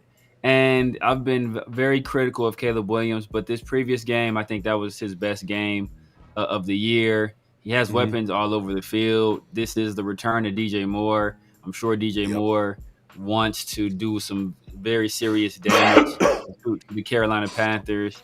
and Rome Odunze is out there. I think he finally got going as well. So Cole Kmet as well. I just think that the Bears are I think that defensively they're going to overwhelm the Panthers, and I think they do enough offensively to win the game pretty comfortably. 7-10, 7-10 point win. All right, let's take it to the Ravens and Bengals, man. Who you got, Mike? This division is going to be one of those that you're just going to – every team is going to beat up on each other. I think the winner of this division is going to have like 9 or 10 wins. And saying that, I got the Bengals winning this. Now, I will say this. If you're betting on this game, the Ravens are probably favored. I haven't looked at it, but they're going to probably be like a 4 or 5 point favorite with this one. Pick the Bengals plus whatever number that is. I wouldn't pick them in a money line, but this could be a close game. And I got the Bengals winning this one. They need it. They need this one, and they're a better team than what the record says. They'll put pretty much every team at like 2 and 3, or in that ballpark, except for the Browns. So, Bengals win this one. Get right back into the race. Yeah, you kind of read my mind with this one, man. I thought I was taking the Bengals too as well, because I think that they're a better team than the 0-3 start that they had, especially with they're having their quarterback back healthy. The Ravens, they're like a team. I don't know, man. So one week they're playing like a contender. The other week they're losing games that they should win. You know what I mean? So I'm gonna go with the Bengals. I think this is gonna be a good game. It's obviously a divisional game. You already know, like, divisional games are like always gonna be tough games to even pick, just because any team can win at that point. Like just like when we play against the Broncos, the Chargers, and the Chiefs, there's always gonna be tough games for the Raiders. But I'm gonna go with the Bengals as well. It's a trifecta, man. I'm going with the Bengals also. Don't let their record deceive you. They were beat by the Chiefs.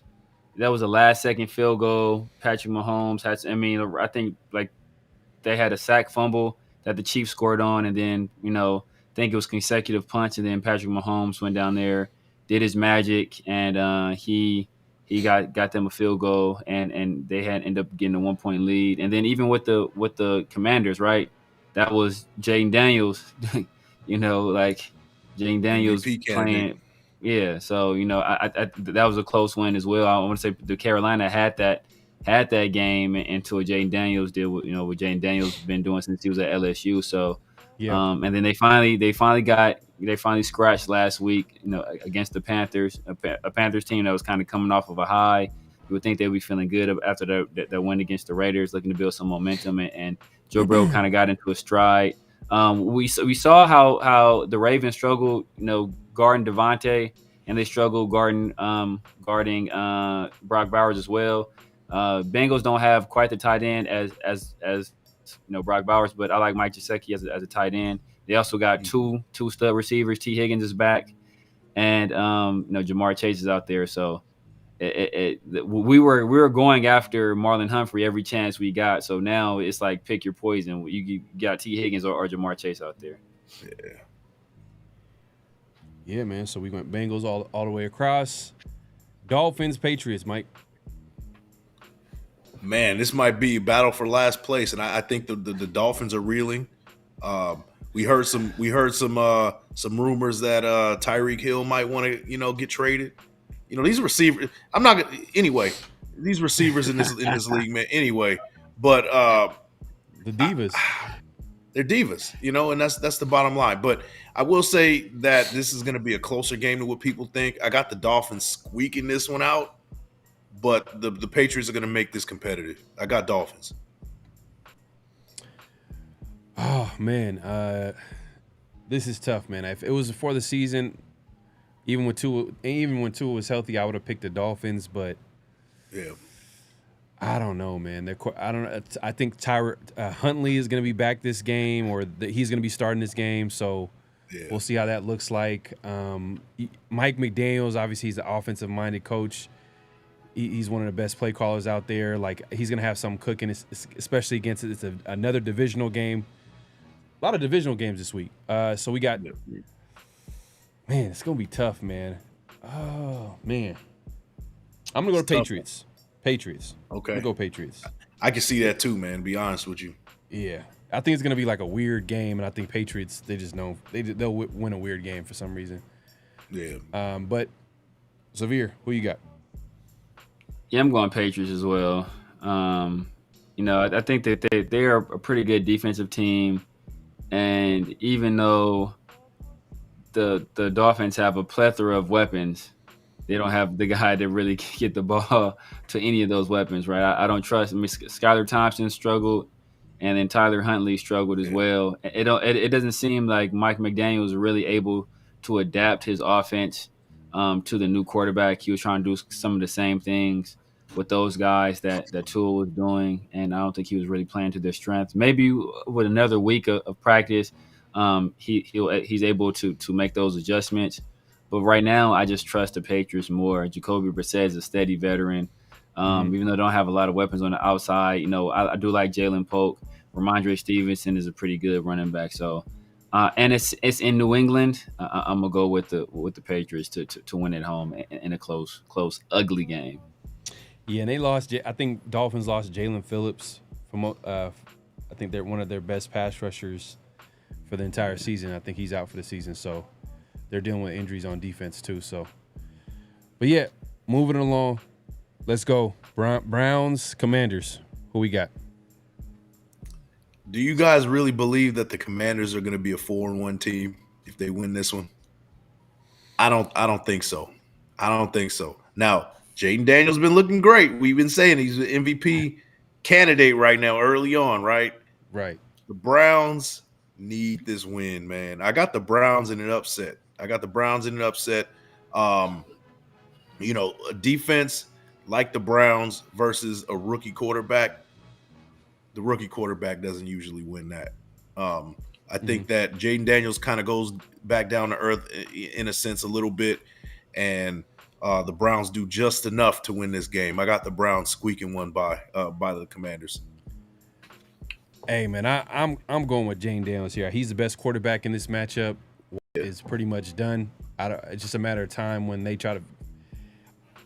It's going to go down as probably one of the worst trades in history, because the fact that they gave up all that to get Watson, and he's just not a good player right now. I don't think it's going to be I don't think it's something that he could overcome or get back to where he usually was. But I don't think the Browns, from what we've seen, man, and I know the Raiders just played them, they beat them. They don't look like a good team right now. They don't. Nick Chubb is like literally their best hope. They're a better team when they can run the football, and Nick Chubb is a guy that, takes them to a whole different level. And they asked him when he's going to come back. I think he's been cleared to come back, but he doesn't know when he's going to be coming back. So I'm going with the Commanders. So I would say this: Deshaun Watson, even though he lost, I think he's coming off his best game. And I think he actually played well.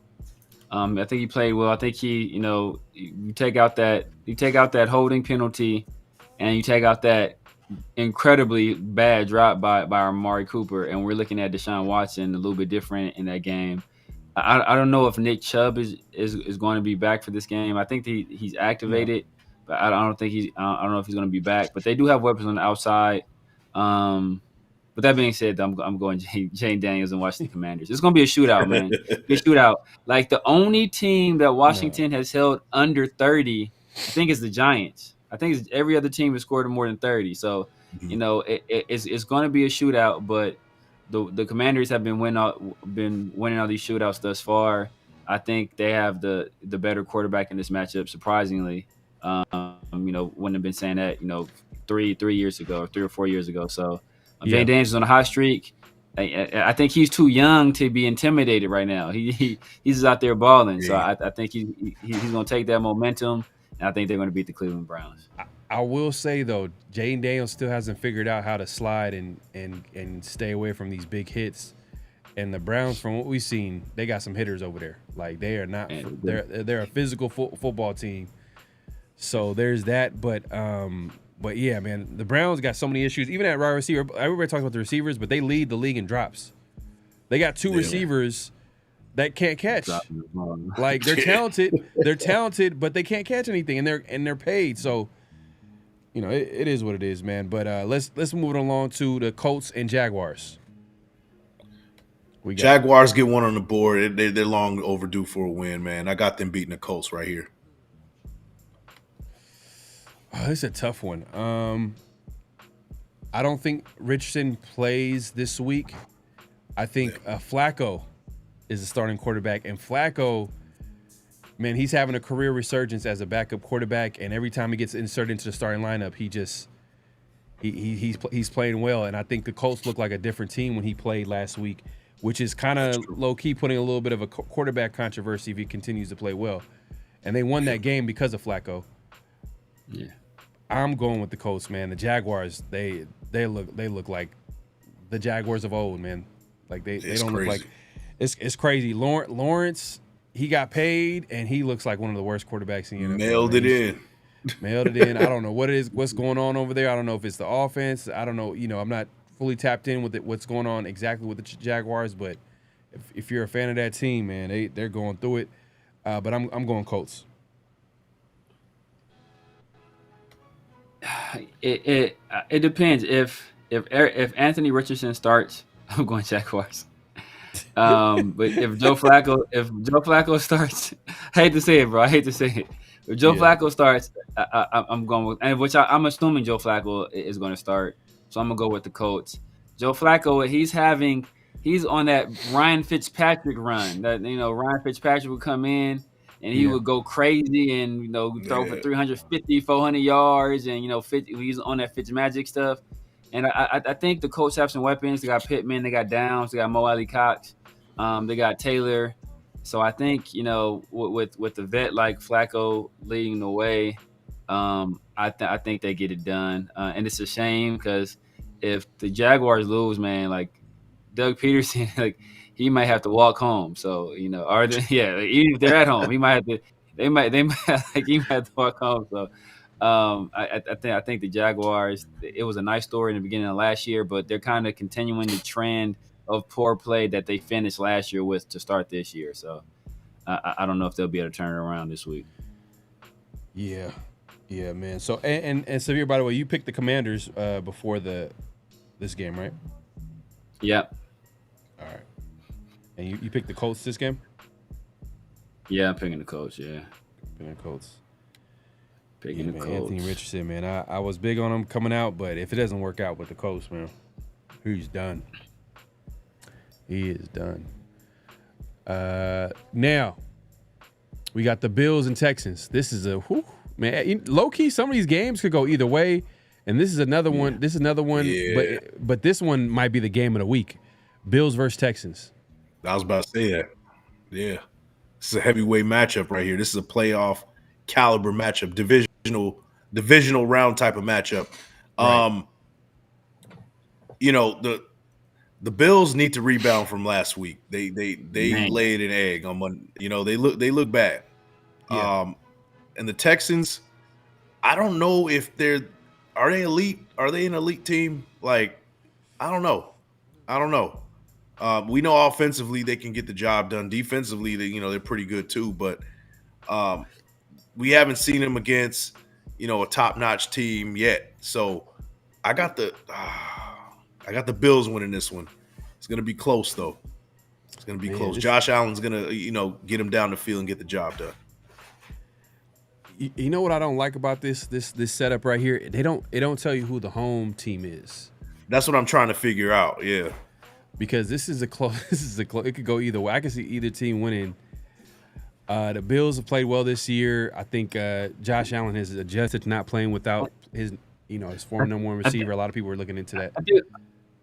All the teams on the right are the home team. Home games? Oh, no. Because look at the Raiders. Yeah, I think the Raiders are. Oh, okay. The right is the home. The Raiders team. are. Yeah. The Raiders. You know what? Teams. Hey, man, Texans at home. I'm taking Texans at home, man. Taking Texans at home. Okay.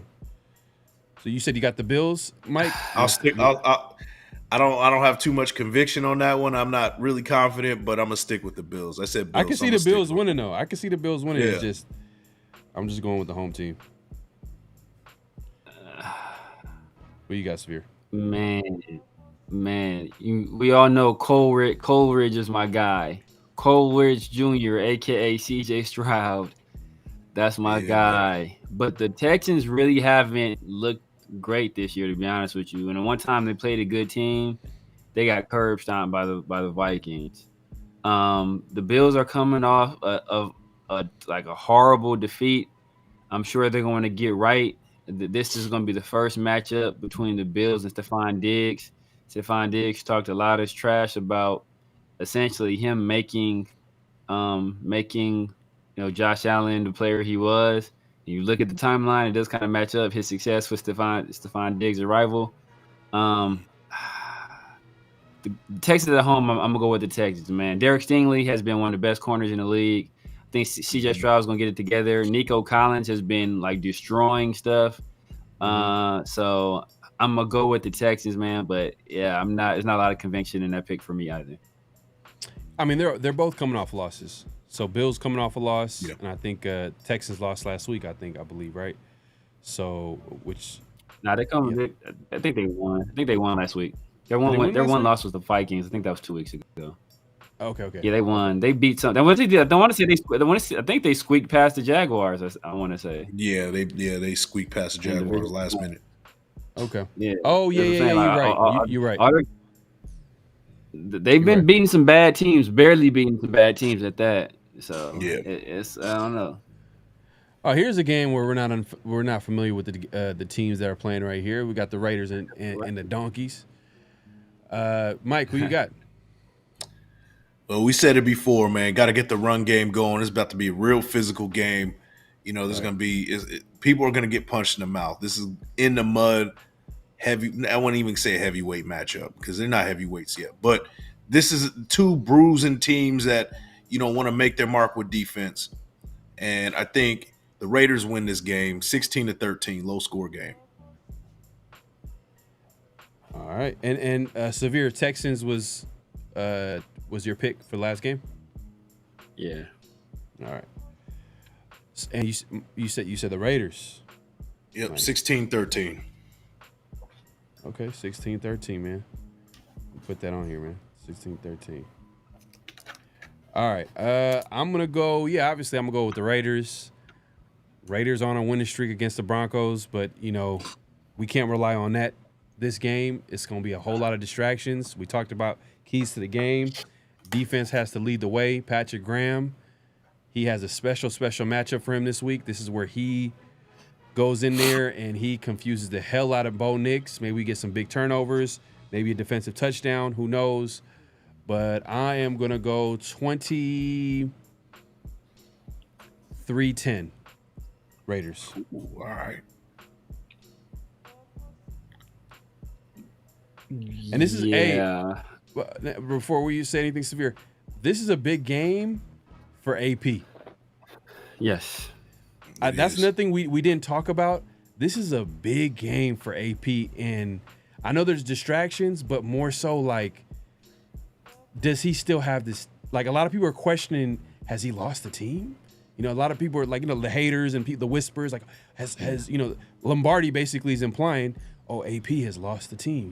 He's the star players. You see how they're reacting and da-da-da-da. So this is a big game for AP, man. I want to see how the Raiders come out this game, but I got the Raiders. But Severe, go ahead. Yeah, man. Much like exactly like you and Mike. I have the Raiders winning this game. I think people inside the building, the coaching staff. I think it's probably some of the personnel people. I'm sure some of the players on the team.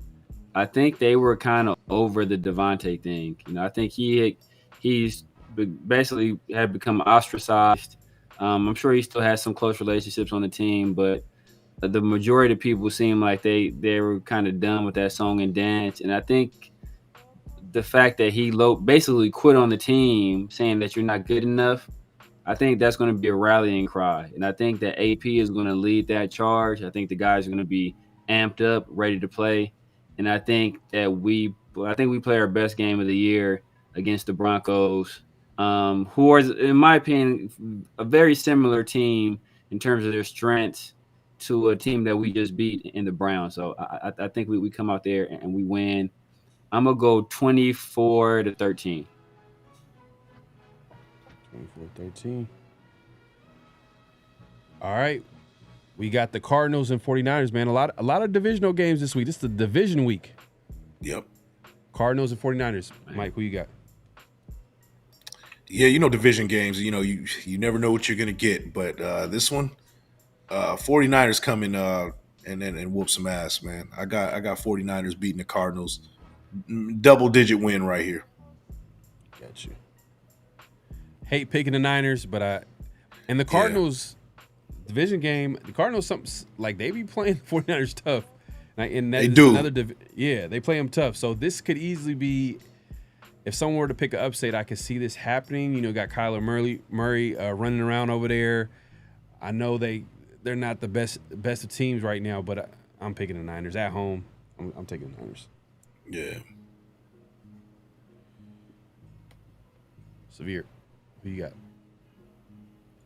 I'm gonna go with the Cardinals, man. You got the Cardinals? Cardinals, man. I'm gonna go with the Cardinals. That's the spirit. I'm going with the Cardinals, man. I just think that it seems that Kyler and Marvin Harrison are starting to get on the same page. Yeah. Kyler's been playing good. Kyler's been playing some pretty good football. I like their head coach. I like Trey McBride. I think they have what it takes to put up a good point.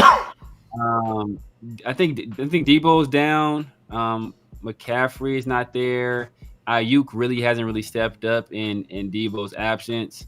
So I'm gonna pick the upset here, man. I'm gonna go with the Cardinals. All right. Ain't mad at you. We got Green Bay and the Rams. Mike, who you got? Oh man. The Rams, they're too depleted right now. They're down both their receivers, Nakua and But I gotta give Rams some credit though, man. They I don't know, man. they play really teams tough though. Yeah, they're coached up, man. They're coached up, man. Yeah, they're coached up. But I think it's gonna be too much. The Packers came off a heartbreaking loss at home. So they got a lot to prove. This might be a rebound game for them. I got the Packers winning this one.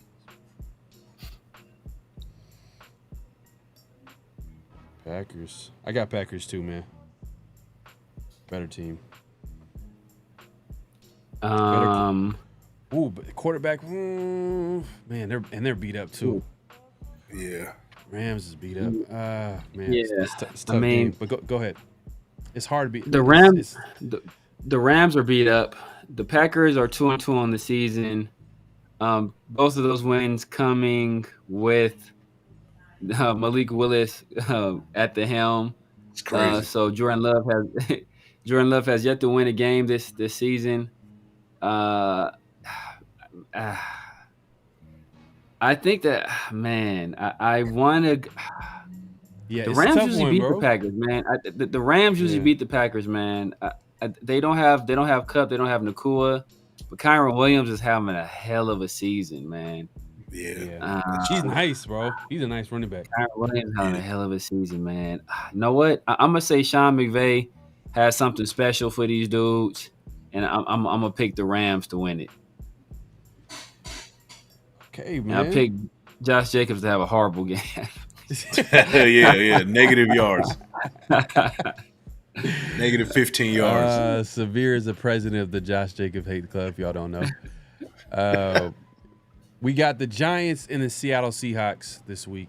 Who you got, Mike? This is going to be a closer game than what people think, but I still got the Seahawks winning the game. Seahawks always play close games for whatever reason, especially at home. They always make it interesting at their own house. So, but I got the Seahawks winning this one. Close game, but they'll win. Yeah, I'm taking the Seahawks as well, man. Giants coming from the other side of the coast. East Coast teams have issues going to the West Coast too as well, just like the West Coast has issues going East Coast and winning games. Yep. I'm taking the Seahawks, and it's tough. That's a stadium that I want to check out, bro. Like I want to go to a Seahawks game. Hopefully the Raiders, when they play them, it's going to be in their stadium because I actually want to check it out. I've heard a lot of good things. It's a really tough stadium for teams to play in. It gets super loud, so I want to definitely experience that. But I got the Seahawks. The 12th man is real. The 12th man is real. It's got to go with the Seahawks, man. Malik Neighbors, he's very, very early in his rookie season. He's already established himself as one of the best receivers in the league. The statistics say that. The advanced statistics say that. I think when Daniel Jones throws to Malik Neighbors, he has like a 93 QBR. When he throws to anybody else, it's like a 20. So, it's like Malik Neighbors is destroying he's putting the whole league on notice. I know a lot of people had him as his their wide receiver one, even over Marvin Harrison Jr., who some people had as consensus best player in his last draft.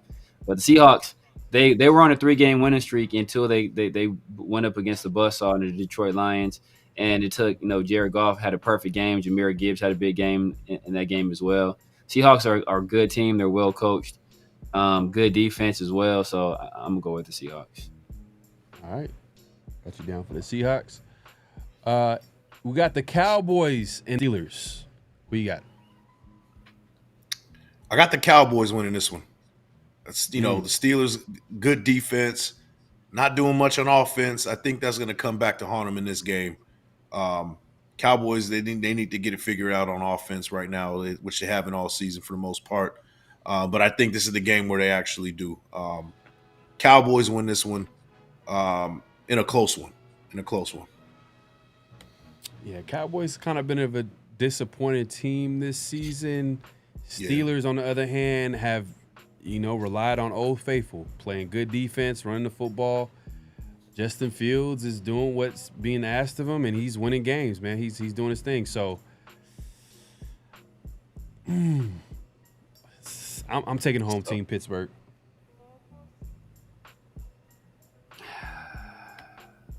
It's tough. It's tough because Pittsburgh, they were 3-0. They lost last week to Joe Flacco. So,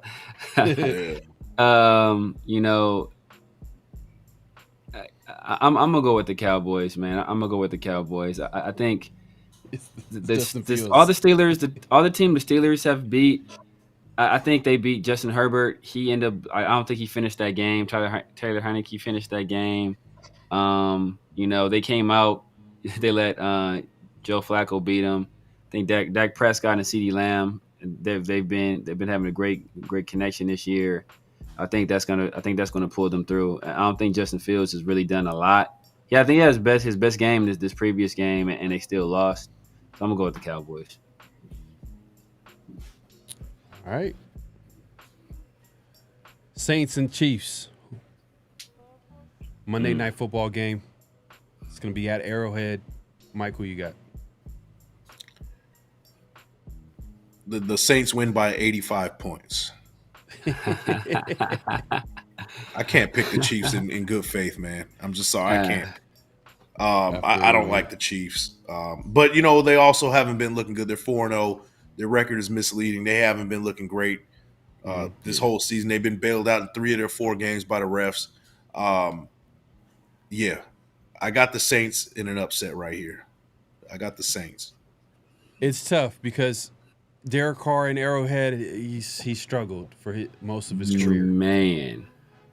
But then the Saints defensively are really tough. I think they could, especially with, the Chiefs dealing with injuries at wide receiver. Man, it's Patrick Mahomes, Monday night football game.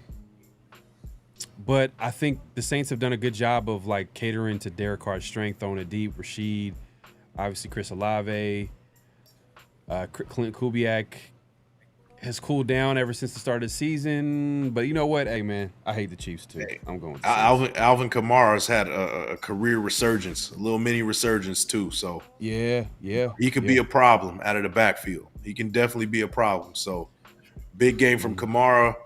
You know, Carr does what Carr does. You know, not make too many mistakes. Not a huge statistical game, but does just enough. And the defense carries them the rest of the way. I'm telling you, the Saints, man. I got the Saints winning this one. Yeah, I'm going with the Chiefs, man. I'm gonna go with the Chiefs. I mean, and the guy with the red hat on. And Patrick Mahomes really hasn't been playing that great this year.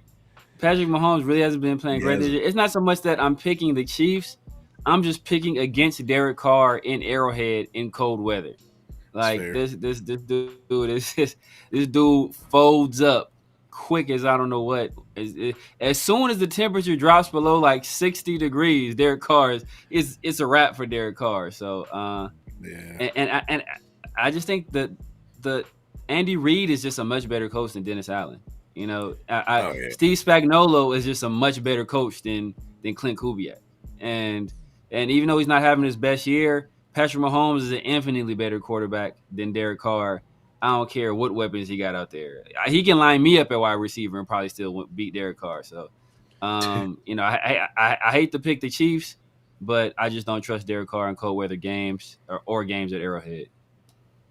I hear you, man. We kind of set our bias to begin with it, so we just like we hate the Chiefs. We're picking the Saints. But yeah, when it gets close, man, you just look at the quarterback and you just look at who's the home team. When it's close, look at the home team and whatever outweighs whatever. Huh? Go ahead. And the coach as well. Yeah, the coach too. Yeah, you made a good point, man. You got to also you also got to take in consideration the most important thing of this game. The Chiefs have the advantage with the refs too. Man, so, you already know. In a close game, count on them black and whites to put on their red. So you already know what time it is, Chief, you never know, man. You never know. I mean, if I think about it, just saying. I'm just looking at some of the games that I picked. I think this would probably be the biggest upset for me. Is the Saints? I think severe. I think for you is probably the Cardinals against the 49ers. Yeah. And Mike, I think you picked the upset game. I picked a few, man. I got the Browns winning. I think Mike got a few upset games. Yeah, you got a few. I'm just looking at like you picked the Bills, the Browns. I think those are the main ones. Those are like the biggest upsets. Mikey either gonna be way ahead or he's gonna dig himself a hell of a hole. Yeah, it might be the hole, man. This is the first week of we've been wanting to do this. We said this before the season. We're gonna do this, but we just haven't. We literally forgot about. I literally forgot. I was like, oh man, I can't believe we forgot about picking the games each week. So this is week one for us. We'll see who comes out on top as far as record wise, the win-loss record, but. We appreciate everybody coming through, man. It's been a great show. A long show, man. It's a little longer than I expected, man. But we a lot to talk about, man. A lot to talk about. But we appreciate everybody coming through. It's been a great show, like I said. And make sure to hit that like button, man. Clock in, like the thumbs, like, comment, subscribe, hit that notification bell. Severe, man, let the people know where they can find you and what to look forward to, man. Man, you already know what it is. The Severe Raider YouTube, the Severe Raider IG, the Severe Raider Snapchat, TikTok, X, Twitter, all of that good stuff. You know, Friday nights around the Shield, man. You know, hit us up on IG as well. Around the Shield, with the one instead of the I and Shield. The L. The L. Yeah. Oh, DL. What? So the instead of the the one is the L. Yeah, the one is the L. I'm tripping. Yeah, the one is the L. Yeah. So around the Shield with the one instead of the L. Make sure y'all follow us there. You know, we've been putting out some heat, some funny stuff, some interesting videos, man. So you know we're gonna keep cooking up over there. You already know, man. The 50-50 show. Holla at your boys every Tuesday night, man. The 50-50 show. Y'all got some merch now. Man, I was just about to say, man, the 50-50 shop. Congratulations, man. Go check it out. My guy Pharaoh's rocking the shirt right now, man. You know, the 50-50. We got some mugs, we got some sweaters, we got the stuff for the ladies, you know. Yeah. So, you know, tis the season is coming up, man. What better way to show your girl how much you love her than getting her a 50-50 shirt? I'm just saying. There you go, man. There you go, man. Hey, man. Yeah, there you go, man. Hey, Mike, man, let the people know where they can find you, all that good stuff, and what to look forward to. Yeah, man. Fire show, by the way, yesterday. With Elite? Man, that was fire, bro. Yeah. That was a fire show with you and Elite, bro. Yeah. So I'm here to announce, you know, hey, that's going to be a Wednesday thing. Me and Elite, the Big Elite podcast, every dope, Wednesday. We're going to be doing that on Wednesdays. I'm going to be doing some solo stuff on Mondays. I'm talking to Hug D's too. He might be popping up on Monday too. So trying to give back to the nation and stuff. Film breakdowns. You can find me crashing out on X, IG, AroundTheShield. Follow us on IG with the one for the L. And on X too. And on X. And on X too. Go check us all out. And then of course AroundTheShield every Friday. That's where you can find us. So yeah, a lot to look forward to, man. Stay tuned. Definitely stay tuned. Like the fellow said, man, we do this every Fridays. We drop an episode. Sometimes we go live. So just tune in. You want to make sure you hit that notification bell and pay attention to community tabs and follow us all over social media. As you see, pretty much our names on the screen are ways to follow us on social media. But most importantly, we started a page called Around the Shield, man, where you can see podcast clips, updates, latest news regarding the Raiders on X and on IG. Shout out to Xavier, man. He had a funny clip the other day with Devonte Adams and Maury Povich. If you know, you know, man. Definitely check it out. But it was hilarious. But yeah, man, you can find us everywhere on social media. And then also we do 50-50 show. Just like my guy Xavier said, every Tuesdays evenings. That's a live show. And just, you know, hey, make sure to like, comment, subscribe, hit that notification bell, and also leave a comment. Let us know, man, how y'all feel about some of the stuff that we said. I know y'all didn't agree with everything we said, or if you want to add more to what we had said. Did we leave anything out? Just make sure to leave a comment. We definitely read them. We appreciate the support. And hey, I respond to all of them. Yep. Exactly. I respond to everything. So come on, man. There you go, man. Mike is letting you know right now. And like Mike pointed out, and Severe, man, the 50-50 shop is open. So the link will be in the description. I will pin it in the chat too as well. I believe Severe as well will pin it. So just it'll be all there in the chat as well as the description. So you can click on it. 50-50 shop. Get your latest gear, man. Hey, we appreciate the support, man. And any last things before we head out, man? I know it's been a long show.